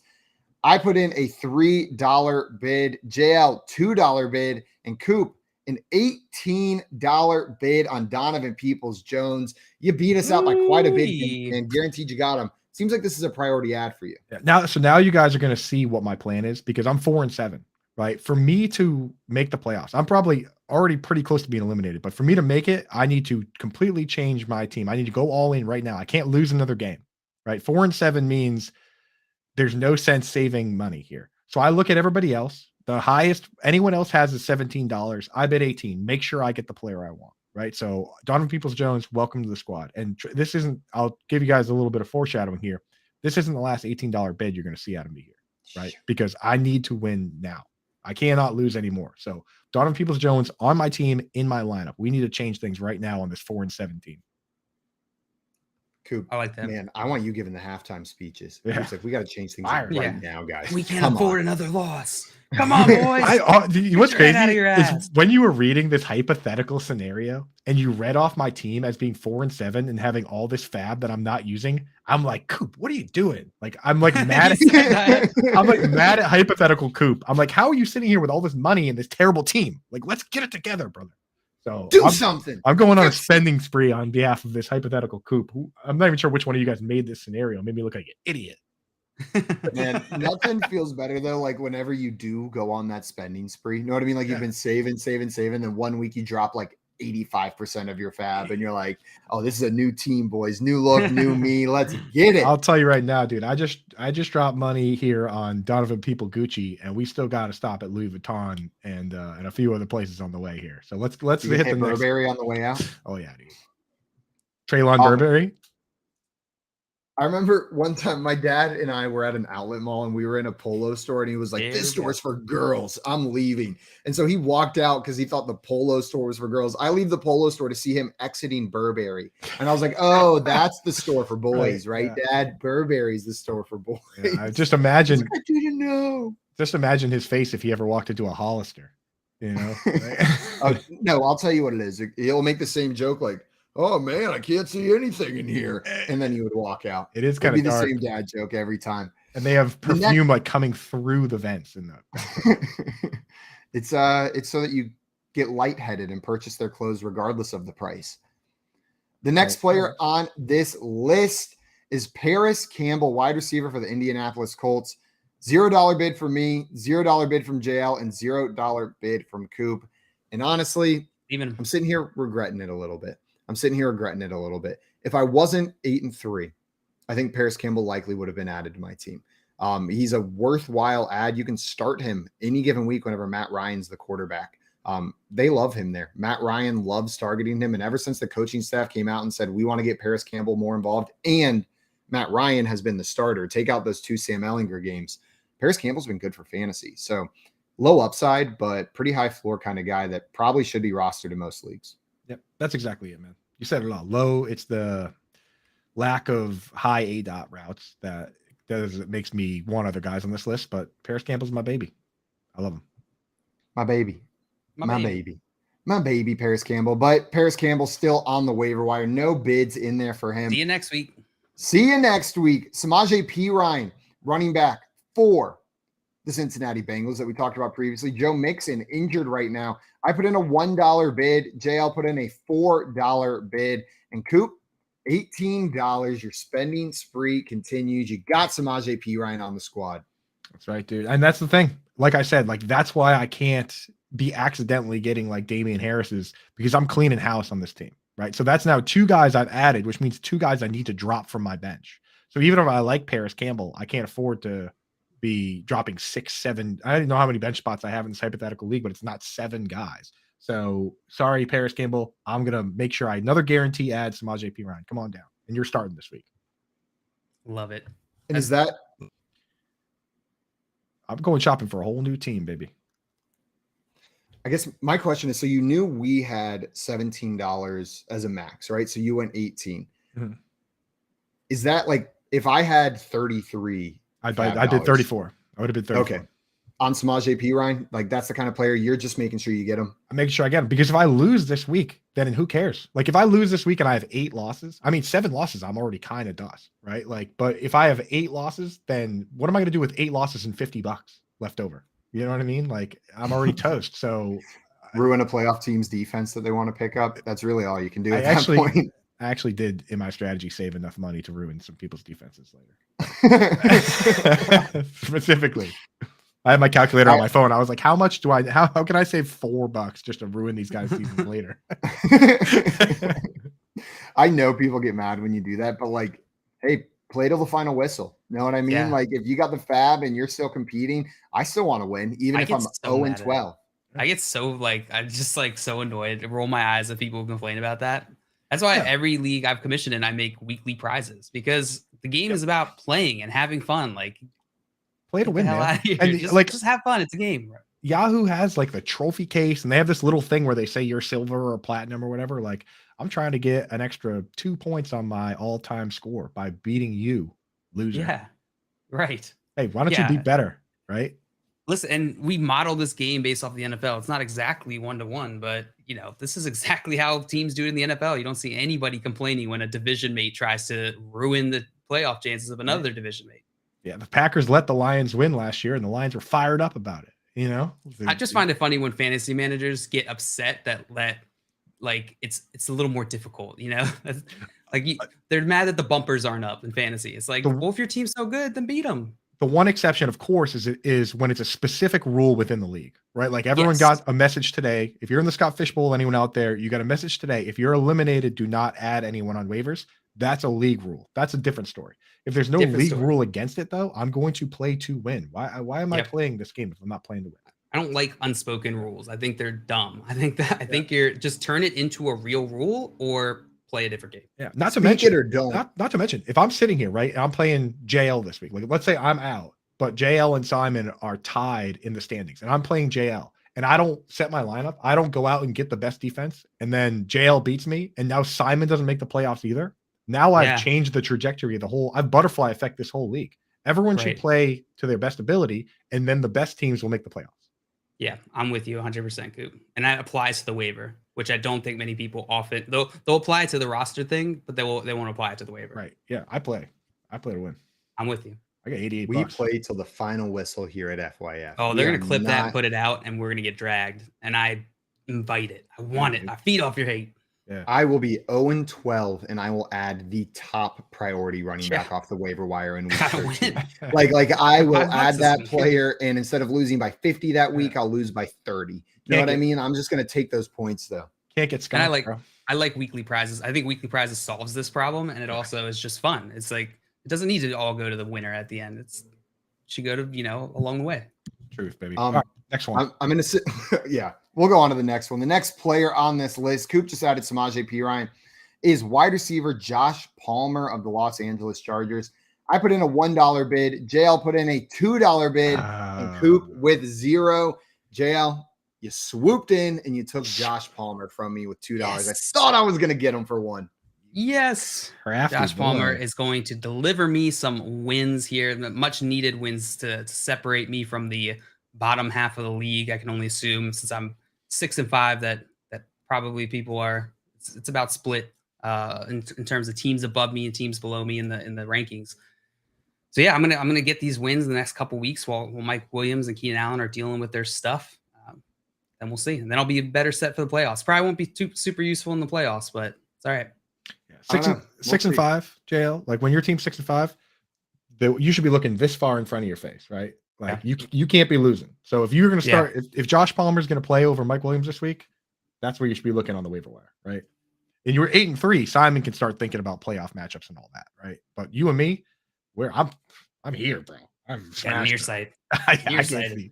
I'm pretty much blind right now. Pretty much blind. I'm 4-7. I'm blind. I have my back against the wall, guns drawn right now. I just bought 2 players for $18 and I'm not done doing that. And you're wearing those old people glasses with like the blinders on the side that like stick out 2 inches from the face, like Willy Wonka sunglasses. You know what I'm talking about? I got no peripheral vision right now. Let's move on to the next player. Next player. Quick update. Coop has 52 fab dollars remaining. I have 16. I've spent a total of $1 in jail. You have $7 remaining as we head down the stretch here on this waiver wire. Up next, we've got running back Isaiah Pacheco, who has taken the starting running back job there in Kansas City. It looks like JL with a bid of $0. I put in a bid of $2. And Coop, you have struck again. $18 guaranteed. He got him. Give me Coop. He's spending all the money this team. week. I mean, he's splitting with Jerick McKinnon, but I don't care. I have 7 losses, dude. I just got to add every viable player possible. So I'm dropping my whole bench pretty much, probably 5 or 6 bench players. I've dropped 3 already, right? So only hot topics on this team. I'm taking Samaje Perine. I'm adding Isaiah Pacheco. That's 2 running backs. I've already added Donovan Peoples-Jones. That's the wide receiver. You might see me add another one. Oh no, man. I'm not going to leave with anything fun from this draft. It's just going to be me on Treylon Burks walking away like, I thought we were gonna have more friends coming to this party, Burks, but I guess not. Yeah. But we're simulating what you got to do. And if you have 7 losses, 7 losses, drop that bag.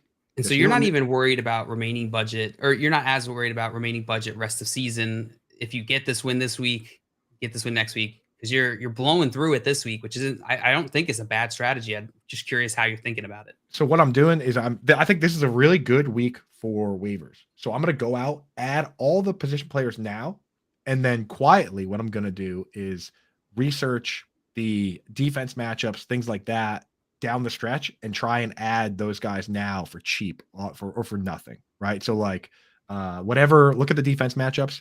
I'm going to add all these guys. This is my team, right? Because I need to win with this team now moving forward. So I'm banking on these guys being the guys, and then I'll just get sneaky about the matchups, not worry about having to win those bids later, right? So that's kind of how I'm looking at it, is like, we got to go for broke. 7 losses, if I was 6-5 like you, JL, I'd probably keep a little more money, but I got 7 losses. You got 7 losses. I'm with you, Coop. What you said earlier, 100% true. If you lose this week, who cares if you've got $80 left in fab? It doesn't matter. You've got $80 left and you're not making the playoffs. Adding in Isaiah Pacheco to that roster. So, Coop, so far you've added Donovan Peoples-Jones, Samaje Perine, and Isaiah Pacheco, and you've got $34 remaining. JL, you've added Josh Palmer and Damian Harris, and you've got $7 remaining. And I added Treylon Burks, and I've got $16 remaining in my budget. Let's move on to the next player. We've got Rachaad White. I put in a bid of $2. JL with nothing and Coop with nothing. So Rachaad White, welcome to the squad. Pretty good, $2, baby. That is such a steal. That makes me angry. Of it. Pretty I'm good happy value with all of this now. Again, screw you, Simon. In another world, I'm bidding on these guys, but I can't drop everybody. Dude, that was a mistake. I should have bid more. Here's what I was thinking, is that I was thinking that I was going to get more players because, you guys are also bidding on it, but I didn't get those players. Yeah. Should have known. Yeah. Should have known. Rachaad White for $2. He's got a chance to be the starting running back there in Tampa Bay rest of the season. Rookie running back. And I forget who it was who brought it up, JL. I'm blanking on who said it on one of our shows, but Arians isn't that front offense, right? And he's the one who brought David Johnson over there to his previous team and utilized that type of back. And Rachaad White is David Johnson-esque in the way that he plays. This could be an exciting player down the stretch. And for $2, I'm willing to add him to my bench and find out. At 8-3, he's probably not starting right away. So I can watch. And see what happens. Hype to add Rachaad White to the team. He should definitely be added. Absolutely. Tommy in the chat saying, JL, if you would have added White and Palmer, you would have been golden. I know. Oh. Would have been absolutely golden. But now I've got Rachaad White and Treylon Burks and $14 remaining. The other 2 guys remain the same. We're on to the last player. And I have a feeling, JL, Scoop's got more than $18 left. I haven't looked yet, but I have a feeling you and I are not going to win the Christian Watson lottery here. Come on, Christian Watson, I put in a bid of $14. Look at how I budgeted it out perfectly down to the end. I thought we were going to get to the end and I was going to have to be like, well, he wasn't my priority player. So actually, even though I don't have enough money, my bid is withdrawn. But you guys stole all the players I wanted. $14 for Christian Watson for me. JL went $5 and Coop went $18. Securing Christian Watson on his squad. Coop, you've got quite a haul from this week. $18 a piece. Christian Watson, Isaiah Pacheco, Samaje Perine, and DPJ all added to your team. And part of it is that now, like, I still, after all that, I still have more money than you guys, right? So I still have $16 left after that. And you have 14, Simon. You have 7, JL. So I can still get whatever defense I want. Next week, I can still get whatever player I want, right? So I just basically cleaned house on my bench, get out of here. 4 dudes I dropped off my bench, added the 4 best players, which there's a lot of good players here.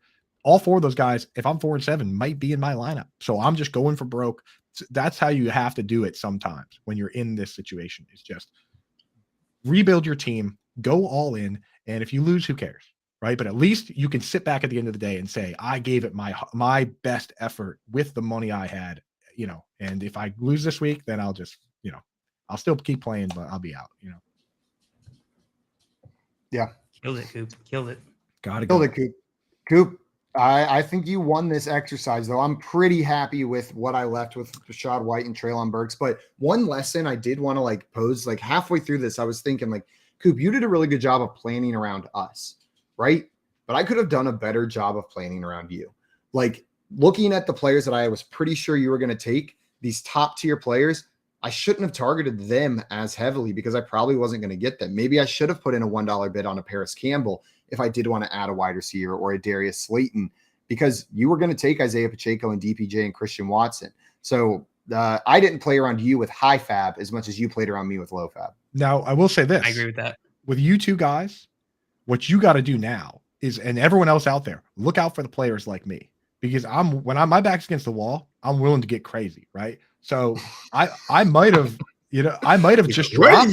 I'm going to get wild, boy. I might have, if there's only one IR spot in this league and I have 3 injured guys, I might have just dropped J.K. Dobbins, or I might have just dropped somebody who's coming back later. So you got to watch, because I have to drop 4 guys. I might have just dropped somebody that an 8-3 team might want to go and stash, right? But so that's kind of how you got to play it. I think you guys saving some money, like especially Simon saving $14, so that you can get, if it's you versus JL trying to get the best defense left, you're going to get them, right? So I think you were smart not to spend too much money. It's just the scenario you created for my team was, I shut throwing punches, right? I think it was the right call too. I think it was the right call. Guys, that was our waiver wire simulator for week 12. Week 12, right? Holy cow. Makes me so sad, dude. How is there no football in the spring? Come on. Hey, XFL and San Antonio just got a team. We got a team here in San Antonio now. I'm pretty excited. Let's go. Who's coach? Hines Ward is the coach of the team here in San That's Antonio so as well, sick, which bro. is pretty freaking cool, isn't it? If they put a team in Providence, I would get season tickets. I don't know why every one of these experiments has not had a team up in the Northeast. Like, what are you doing? Well, I would go to every game. It's because the Patriots fans are too rabid. They're like, we can't compete with the Pats. We're not putting them up there. It's like, we're not dealing with those Pats fans. We got enough. We don't need a Pats in the XFL as well. Come on. I think that's what they got. Guys, coming up, we are going to talk through a bracket of the best pasta dishes and answer your questions. So if you've got questions, throw them in the chat and we will be more than happy to answer them. Also, guys, if you think you can beat our hosts on Jock Market, this is your opportunity to prove it. On Thanksgiving Day, Corey Parson will be entering the free NFL Thanksgiving main market contest on the Jock Market app. Join that contest, beat him, and you will be eligible to win an autographed Trayvon Diggs Thanksgiving Day jersey. They're the special blue and white sick Cowboys jerseys, Trayvon Diggs autographed jersey. All you got to do is beat Corey. If you can beat him, you are eligible to win that jersey. You're listening to the Front Yard Fantasy Morning Show here on Better Sports Network. Front Yard Fantasy, weekday mornings at 7 Eastern on Better Sports Network. There was a tweet about the refs that had me kind of cracking up the other day because somebody was like, We have the technology to, like, you know, track the ball down to a centimeter and figure out, you know, what speed these guys are running on the field. Yet somehow we still mark the ball by That's my favorite. a 60-year-old dude eyeballing it, and then we run over with literal chains and measure it. It's like, you know, you think we can probably get that figured it's like out. The least precise way to measure something, and then like immediately following that up with a super precise way of measuring something. Yeah, it's like we have That's what I love. satellite. Like if you're a millimeter short of that chain that they bring out there, that they ran out it as best they could in a straight line. But if you like, first they just go here, and then they grab the chains and they run in the straightest line possible. But then if you are 1 millimeter short with that football, doesn't count. Sorry. Couldn't have been human error. You're just short. That's exactly. And, you know, they bring out the index card or whatever. Meanwhile, they have, like, you know, satellites in space tracking how fast Brandon Aiyuk ran on an end around. But we can't, and I can see that number live while he's doing it. Like I can see every player's speed on the screen live. I love that. It's like, yeah, and not to mention, like, that dude's trying to make the spot, and the player always tosses the ball, like, right into his face, right? Like, he's coming over to spot it, and it's like every other time the player just like, here you go, here's another thing to juggle. On call with Dr. Roto. If the Giants don't win another game this year, A, I'll be shocked.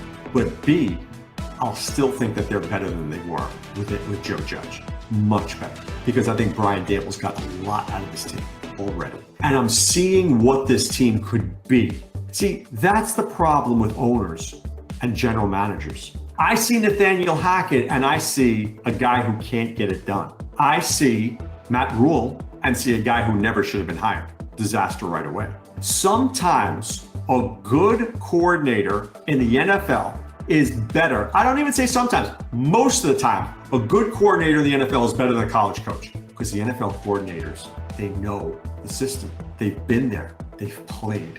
They've been around it. For the life of me, I don't know why Eric Bieniemy hasn't gotten a job yet. Deuce Staley's going to get a job. Somebody's going to hire that dude. When you've been around the game, you understand it. These college guys come, they don't know it. Join the show with one touch of a button. It's Sports Talk 3.0 on Better Sports Network.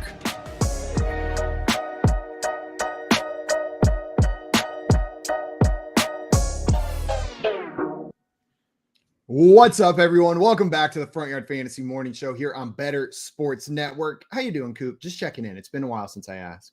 I'm doing good, man. Ever since I exploded coffee and chocolate milk all over myself, that's mostly dried. So an hour and a half later, pretty good, right?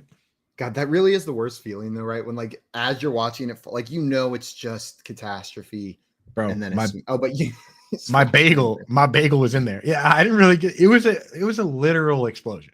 It was, it was glass.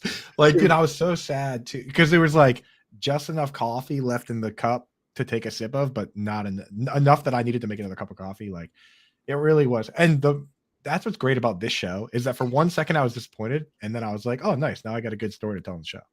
I can just tell it right away. It reminds me, one time I was putting away the dishes and I had a brand new wine glass. My girlfriend had just bought wine glasses, and I go to put it away.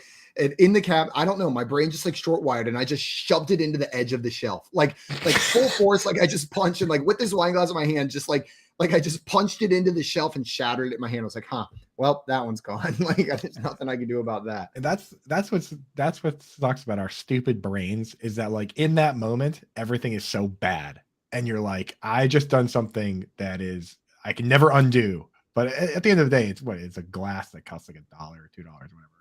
Sometimes I weird myself out thinking, like, in order to do this, my brain sent so many instructions that I didn't have to think about. Like all of these individual ones to move. Like all I thought was like, yeah, I'm thirsty. And then my brain was like, I got you, dude. Like I'll take care of the rest.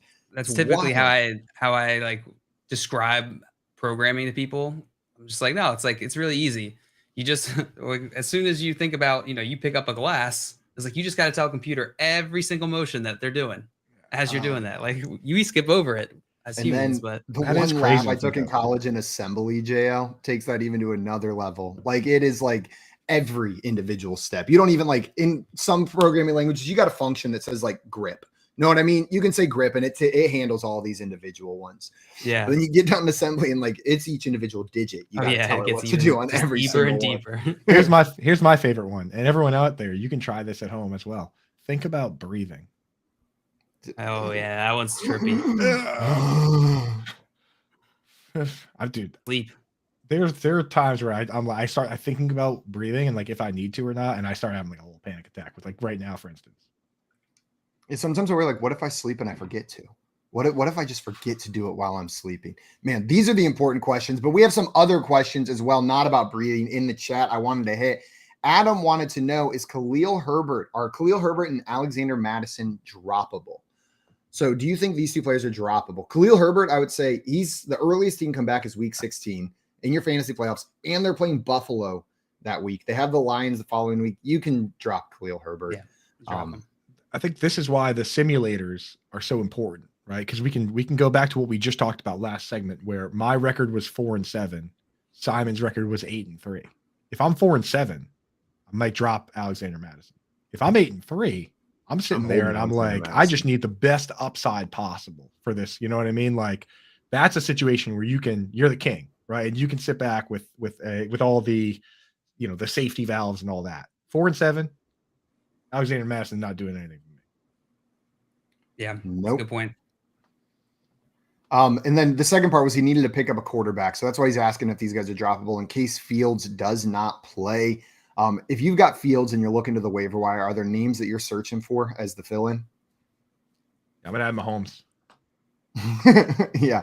If Mahomes is out there, add Patrick Mahomes. That's a great call, Coop. Yeah, man. I don't know. Let's pull up you guys talk amongst yourselves for 2 seconds, and I'll actually pull up some good. I'm looking at the matchups for this weekend for players that might be worth adding.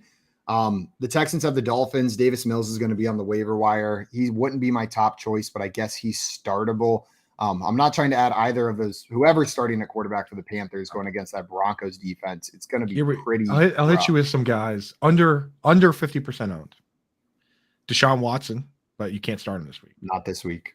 So the next highest guys under 50% owned, or I guess I might as well throw Jared Goff is 51%. So you got Goff, but he gets Buffalo on Thanksgiving. So yeah, no thanks. So yikes machine. You got Stafford against the Chiefs.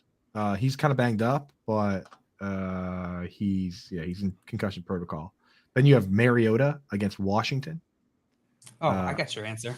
Yeah, Matt Ryan. Go Matt Ryan against Pittsburgh. That might. Yeah, that's a beautiful matchup. Widely available player, right?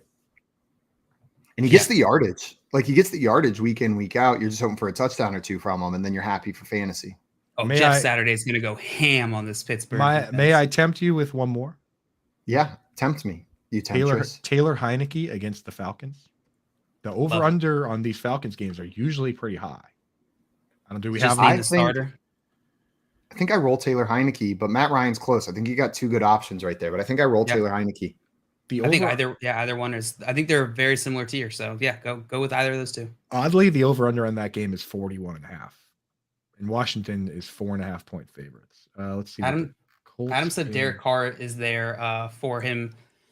Are either of those guys? Oh yeah, are either of those guys more enticing than Matt Ryan and the other guy we just said? Jacoby Brissett against the Buccaneers, no, not more tempting. Derek Carr, who do the Raiders have this week? The Seahawks. No, I'll roll Matt Ryan or Taylor Heineke over. Carr's not going to be out there either. And I will say this: fun factor. The Colts play on Monday night. Okay, so you get to add Matt Ryan on Monday night. We love a good Monday night finish. Get a little fun factor in there. I mean, Matt Ryan's only owned in 16% of leagues, so you could realistically potentially wait and see if Justin Fields plays, and then add Matt Ryan. I mean, if you want to play it a little dangerously, add Matt Ryan last minute, right? I like that move. Yeah, you can roll, or you can add Matt Ryan and just hold if you have that bench space. Like you can just hold and see if Justin Fields plays, then you got him ready to go in case Justin Fields does not. Guys, keep throwing your questions in the chat. We would love to keep on answering these throughout the end of the show. While we're doing that, while we're answering your questions, we have a very important bracket that we got to discuss, guys. We are going to be determining what the best pasta dish is. I've got a list of 8 pasta dishes that we are going to vote on in head-to-head matchups to determine which one comes out on top.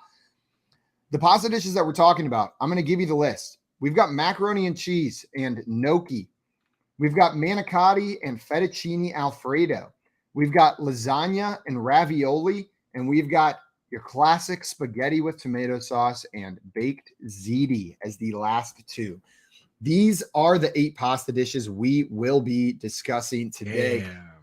We got to start with that first matchup, though. We're going to start at the top. The 1 seed macaroni and cheese versus the 8 seed gnocchi. Pretty sure it's pronounced gnocchi, right? No, it's pronounced gnocchi. Is it gnocchi? Gnocchi. Yeah. Gnocchi. Okay. Gnocchi. Well, based on that Except alone, not all Mario like. It's nachi. I thought it was gnocchi. Yeah, nachi. You've been a nachi boy. Good nachi boy. Okay. JL got it. There you go. All right. What do you guys think? Where are you weighing in on this? JL, you got the first vote. What do you think? I do. I'm gonna go gnocchi here. Macaroni cheese is pretty good. I've had some pretty good mac and cheese in my day. None of any restaurants, Simon, but gnocchi is pretty good. I love me potato pretty much in every form. And when you make a potato look like a pasta, which is my other favorite form of food, it's just fun. It's fun. So we'll go with that. I eat gnocchi more days than I don't eat gnocchi. Like the Trader Joe's frozen gnocchi is so easy to make and so good. They've got a couple different varieties. That sweet potato, garlic, and thyme that they have is so good. Then they have a gorgonzola gnocchi that's just delicious. It's mac and cheese. It's mac and cheese. Wow. I love gnocchi, and you cannot top the behemoth that is macaroni and cheese. Even a bad mac and cheese is fantastic. I am shocked. I am utterly shocked that you did not go gnocchi here, Simon. Because I eat it every day? Because you eat it every single day. Man, but you know what I do? Whenever it's my treat day, like where I'm going to go and eat something special, I walk up to the gas station and I buy a box of Kraft mac and cheese. I buy a pack of tortillas and I buy a bag of shredded cheese. And I come home and I make macaroni and cheese tacos. I grill up some tortillas, make them nice and crispy. I get the shredded cheese in there, some hot sauce, some salsa, and I throw the mac and cheese on top. And that is that's my treat food. That's my treat food. Mac and cheese is unstoppable. I had it for dinner last night. I had gnocchi and mac and cheese yesterday. I ate both of these things. This is one meal. Gnocchi for lunch, plate. mac and cheese for dinner. The lunch was at 4:30 and dinner was at 6:30. Big day. Big day. Honestly, it's big day. Today's the big day after eating those yesterday. Yeah, you traded. Simon's you traded dangerously lactose intolerant. You traded today for yesterday. I did. Yeah, it was a trade-off. Dangerously. So Criminally. Okay. So I'm going to the tie here. I'm breaking the tie. I will break the tie. I'll step in here. And you know what? I love both these dishes. I didn't know how to pronounce gnocchi properly until just now, which is a shame because I definitely ordered gnocchi in Italy. In Italy last week, said it wrong. Gnocchi. And the guy's very nice. I mean, the thing is, I'm not going to let the fact that gnocchi has very recently embarrassed me affect my decision here. But mac and cheese is just the more versatile dish. You know what I mean? Like with gnocchi, you can go butter, you can go pesto, you can go red sauce. Like, you know, that's about all you really do. With mac and cheese, the gambit runs from Kraft mac and cheese, which I like a lot, to like baked mac and cheese, which like my mother-in-law makes, and that is like sweet, tasty bread poison. You know what I mean? So like I have to take mac and cheese as an overall dish. It's just especially it's the 1 seed for a reason, right? It's versatile. Made it. It's a Gnocchi got kind of shafted with their first round matchup here. That was a behemoth to run into early because I think it deserves more recognition than a first round exit. I will say Trenton, anyone out there that has not had gnocchi before, you got to go out and have some today. Go try it. Give it a go. It's a little different than pasta, but it's good. It's really there's not much to dislike. 2-3 said spaghetti, of course. And he said spaghetti, of course. Spaghetti, of course. He said gnocchi looks like Captain Crunch cereal. It does. Bro, you're getting the wrong gnocchi. Those gnocchis are too little. If those are the gnocchis you're getting, those are just like potato nuggets. I think someone just like took the scraps of a potato and put it in a bowl and called it gnocchi and tricked you. That's a tough seed for gnocchi, I will say. Tough seed. It is a tough spot. Trenton said tortellini Alfredo, and Dustin was like, "Are we seriously eliminating mac and cheese in the first round?" No, we're not. Nope. Mac and cheese is gonna move on. Yeah. Though But that it's would be close, on man. brand for us, right? To eliminate the top option of most people in the first round. That's usually what we do. And look Scott at it. Look who it is. Scott Fish in the chat said, just got here. You talking Noki? We have Noki probably 2 to 3 times a See, month. it happened again. We started talking Noki, and then all of a sudden, People being summoned. Yeah, Scott Fish, starts getting the Gnocchi Scott, tingle. 2-3 times a month is good, but Simon's over here eating it 2-3 times a day. So you gotta pump those numbers up, brother. Yeah. Simon's doing gnocchi for breakfast and then mac and cheese for lunch, and then there's some gnocchi gnocchi left over. A different guy, butternut squash gnocchi. Yo, get that butternut squash gnocchi out of here. Too sweet. I thought that was the one you liked. No, the sweet potato and then the gorgonzola. Those are the two top tier ones. Gorgonzola. Right. George and you had a question Gorgonzola. for us before we move on to our next part of this bracket. George wants to know, what running back could you trade Olave for? Maybe James Conner or Najee? I would do it Olave's- for James Conner. Olave is like wide receiver 11, like on the season. Like you could definitely trade him for those two players. I feel right now he's. Would you do that? If that's one where lineup dependent, because I think that those are pretty fair trades. But I'd have to be hurting at running back to give up a guy like Olave. He's looking real good. Joe, what about you? I wanted to see, pulled up Alex's trade value charts. Now, they haven't been updated this week. Keep in mind until later this evening, I believe, if you're a patron. But I was trying to see where Olave is currently being valued. He's a tier 4 value, 38 trade value points. Running backs around him in terms of value last week: James Conner, Tony Pollard, Miles Sanders. In the slightly above is Damian Pierce, Ramondre Stevenson, Aaron Jones, Joe Mixon. Shoot your shot with those guys. And then if you don't get one of those guys, I'm fine with a Miles Sanders, a James Conner, a Tony Pollard. Olave is a guy you start every week. You start every week, so you need to get back a player you're going to start every week. They already got Pollard, so they can't go trade for Pollard. But try some of those other guys. Aaron Jones, see if you can get it done. Olave for Aaron Jones, and if not, But if Olave's on the bench, then do that trade immediately.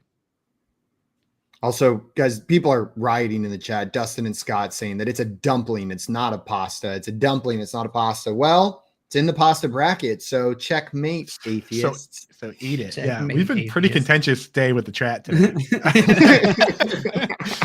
Just Do an remind us. impression. No. Gnocchi's a dumpling. No.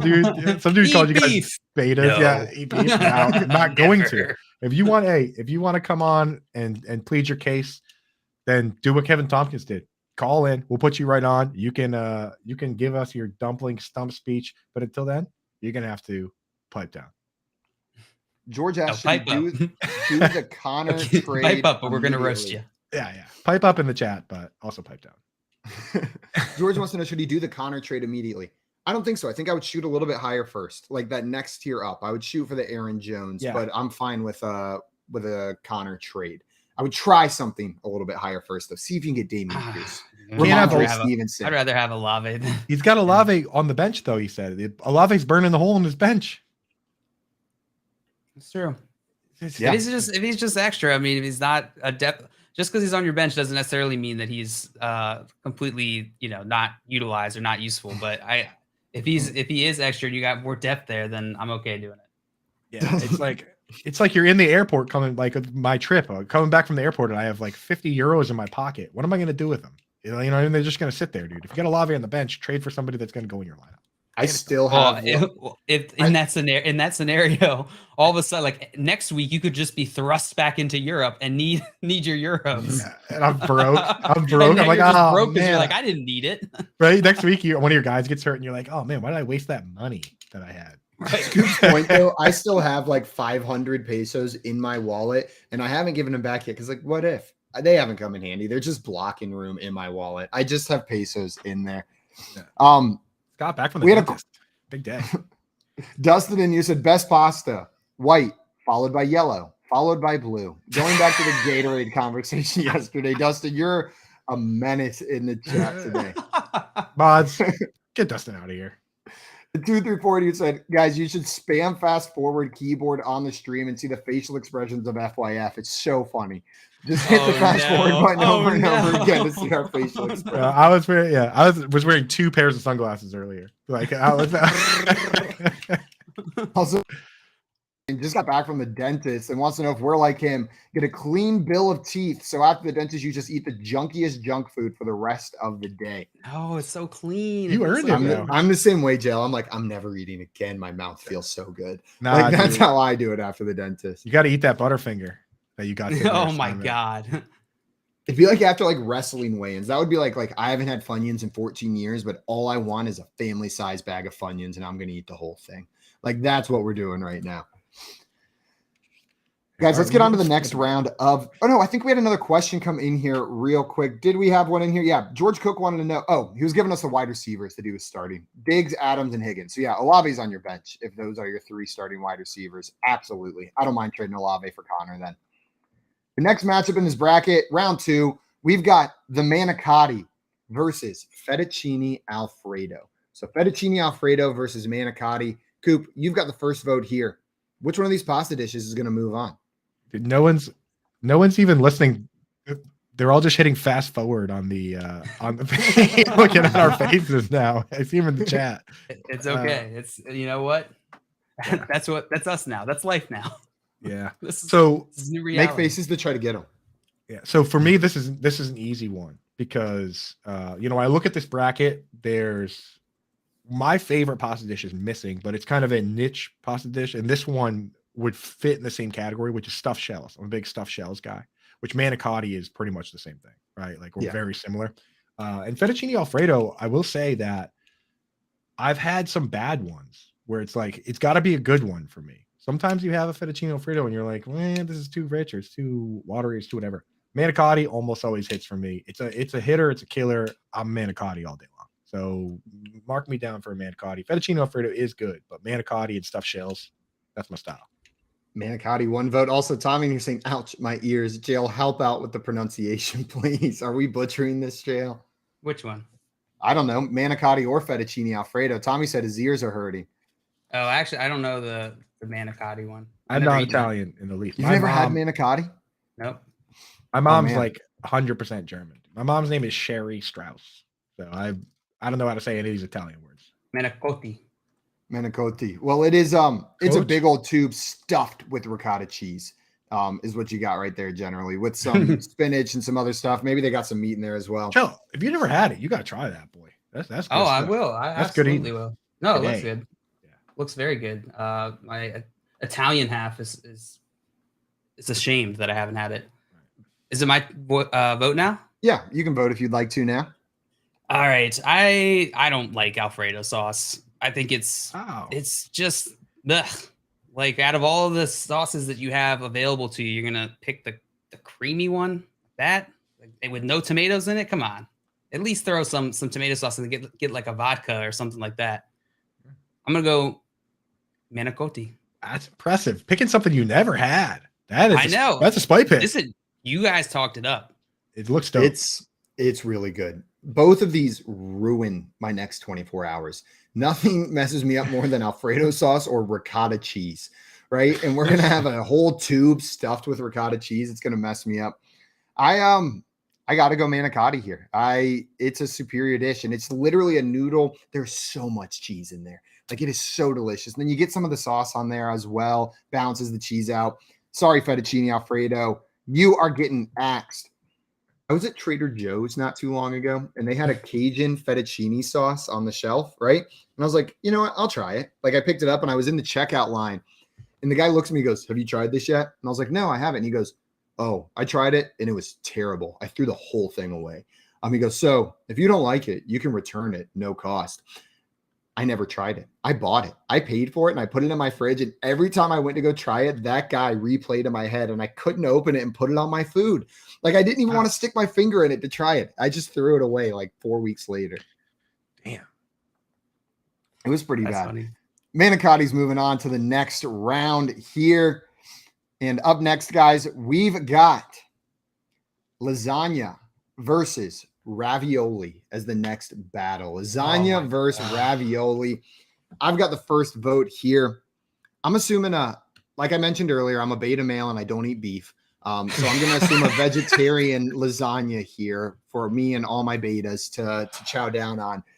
And vegetarian lasagna, top tier. I love lasagna.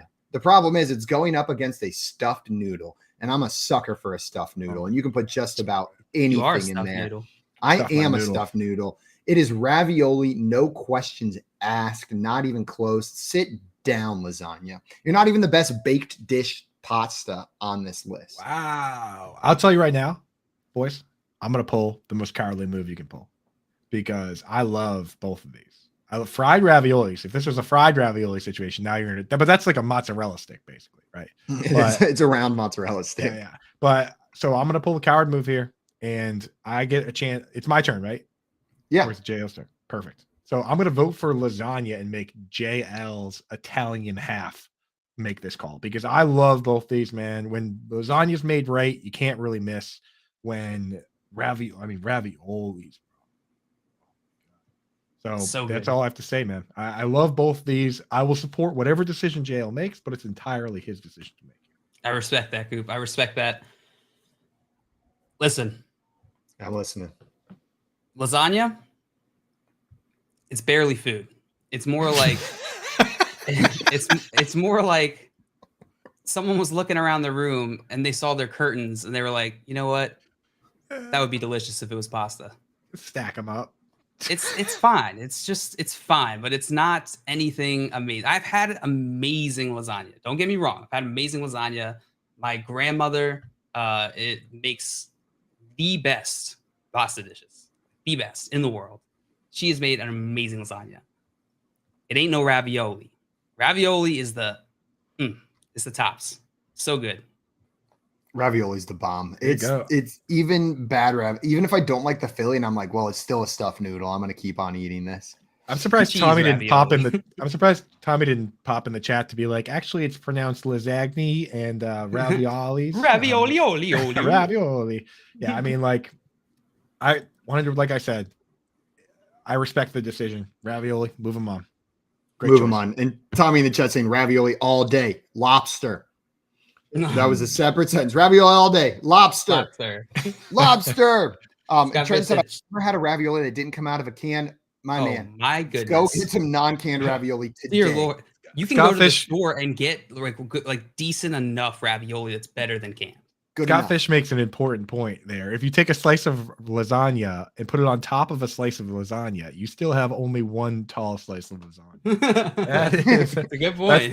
That's the cheek. That's like ordering one beer and it's like a 44. That's like ordering one beer and it's like a 2 liter of beer. You still only have one beer. So yeah, just one beer. Happens. Just one beer. Dustin, with the important questions, is a Pop-Tart a ravioli? I thought we had the mods removed, Dustin. Yes, so Pop-Tart is a ravioli. I'm not even going to fight that one. We don't have enough time left in the show. Hour back. He took back control. I think you're right. It's a ravioli. You win this round, Dustin. Well, the chat win this round. Speaks definitively here. They give 60% to ravioli. The FYF hey, chat. Okay. We agreed with them. With them. And guys, we are on to our last matchup, the 2 seed versus the 7 seed here. It is the one that I believe 234 came in immediately and said spaghetti, of course. Well, spaghetti with tomato sauce is going up against baked ziti in this final matchup. John Luke, you've got the first vote here. Are you going with spaghetti or are you going with baked ziti? This is so easy. Spaghetti is probably like the worst form of noodle. It is so boring. It is just so boring. And there's so much, like, if you want the spaghetti form, there's just better variations of that, right? Go get some linguine. Go get some fettuccine. Any of those would be better than just the normal spaghetti. You go to a restaurant, you get spaghetti, and it almost always tastes like cardboard. It's just terrible. Oh. Why wouldn't you get imagine spaghetti, but then imagine even better pasta and a bunch of cheese, ricotta, and then you go bake it. Baked ziti. Let's go. I'll eat baked ziti any day of the week. One vote for baked ziti. And Tommy in the chat saying ziti is the perfectly shaped pasta. Agreeing with you, JL. Coop, where's your vote going here? Is it going towards spaghetti or are you agreeing with JL? The thing is, JL, you've been oversaturated by spaghetti because it is the best pasta. If you hadn't been if you hadn't been, seen too much of it, you would recognize that taking a fork and a spoon, mind you, the spoon is the most important part, and crafting a perfect bite. We talked about salad and how it's impossible to get the perfect bite.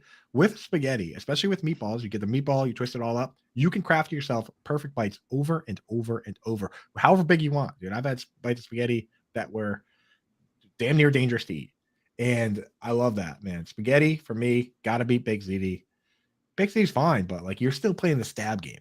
We're twisting. We're twisting up perfection here. I'm twisting myself. Spaghetti, easier than candy, stabbing. No, it's amazing, bro. It's if you're good at it. The thing is, I think you guys give a 3-year-old a fork and a bowl of spaghetti and a bowl of ziti, and they are getting that ziti down a lot easier than. And here's the thing: when you twist it all up like that, is it ends up getting all over your mouth, all over the place because it's ridiculous. You got to be a grown. Once you're a grown up, and you don't need to be a 4-year-old stabbing ziti. A 4-year-old.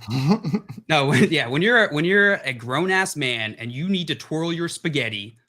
Come talk to me. You come talk to me. Yeah. You talk to twirl it like a ballet of perfection. Also, Craig put Dustin in timeout in the chat and then said apparently you can't undo a timeout. That is not good, YouTube. Sorry, Dustin. So Dustin, we'll welcome you back. Dustin said I can't be removed. I'm inevitable. Then he was removed. Got him. Crushing the chat. Got him. Sorry. Well, all right, break this tie. This is a contentious one here as well. Yeah. And JL, we don't always agree on food takes. But today we're pretty aligned on our pasta takes. Baked ziti, you throw some cheese on there and bake it up. It is so good. Because here's the deal. I am fine with tomato sauce. I don't like tomato sauce as the star of the dish alone. You know what I mean? I want there to be something to balance out the tomato. I want something creamy, something cheesy to go along with it. And then it's perfect. Then it's better than ever. It's baked ziti for me. It is 100% baked ziti and spaghetti. Are we surprised that the guy who pronounces gnocchi? It's a good dish. It's a good dish, though. Spaghetti so much. I didn't really say anything. I didn't really disparage baked ziti much. I just talked up spaghetti because spaghetti is Tom Brady. Tommy said, "I'm cooking for the boys when we get together. Bring the wine." I got you, Tommy. I'll bring the wine, guys. We got our semifinals matchups: macaroni and cheese versus manicotti in the semifinals. I've got the first vote here. This one is very tough for me, but I think I'm going to go with the classic. It's going to be macaroni and cheese advancing past manicotti. It's just too damn versatile. I do think the best manicotti is better than the best mac and cheese, but I got to roll mac and cheese.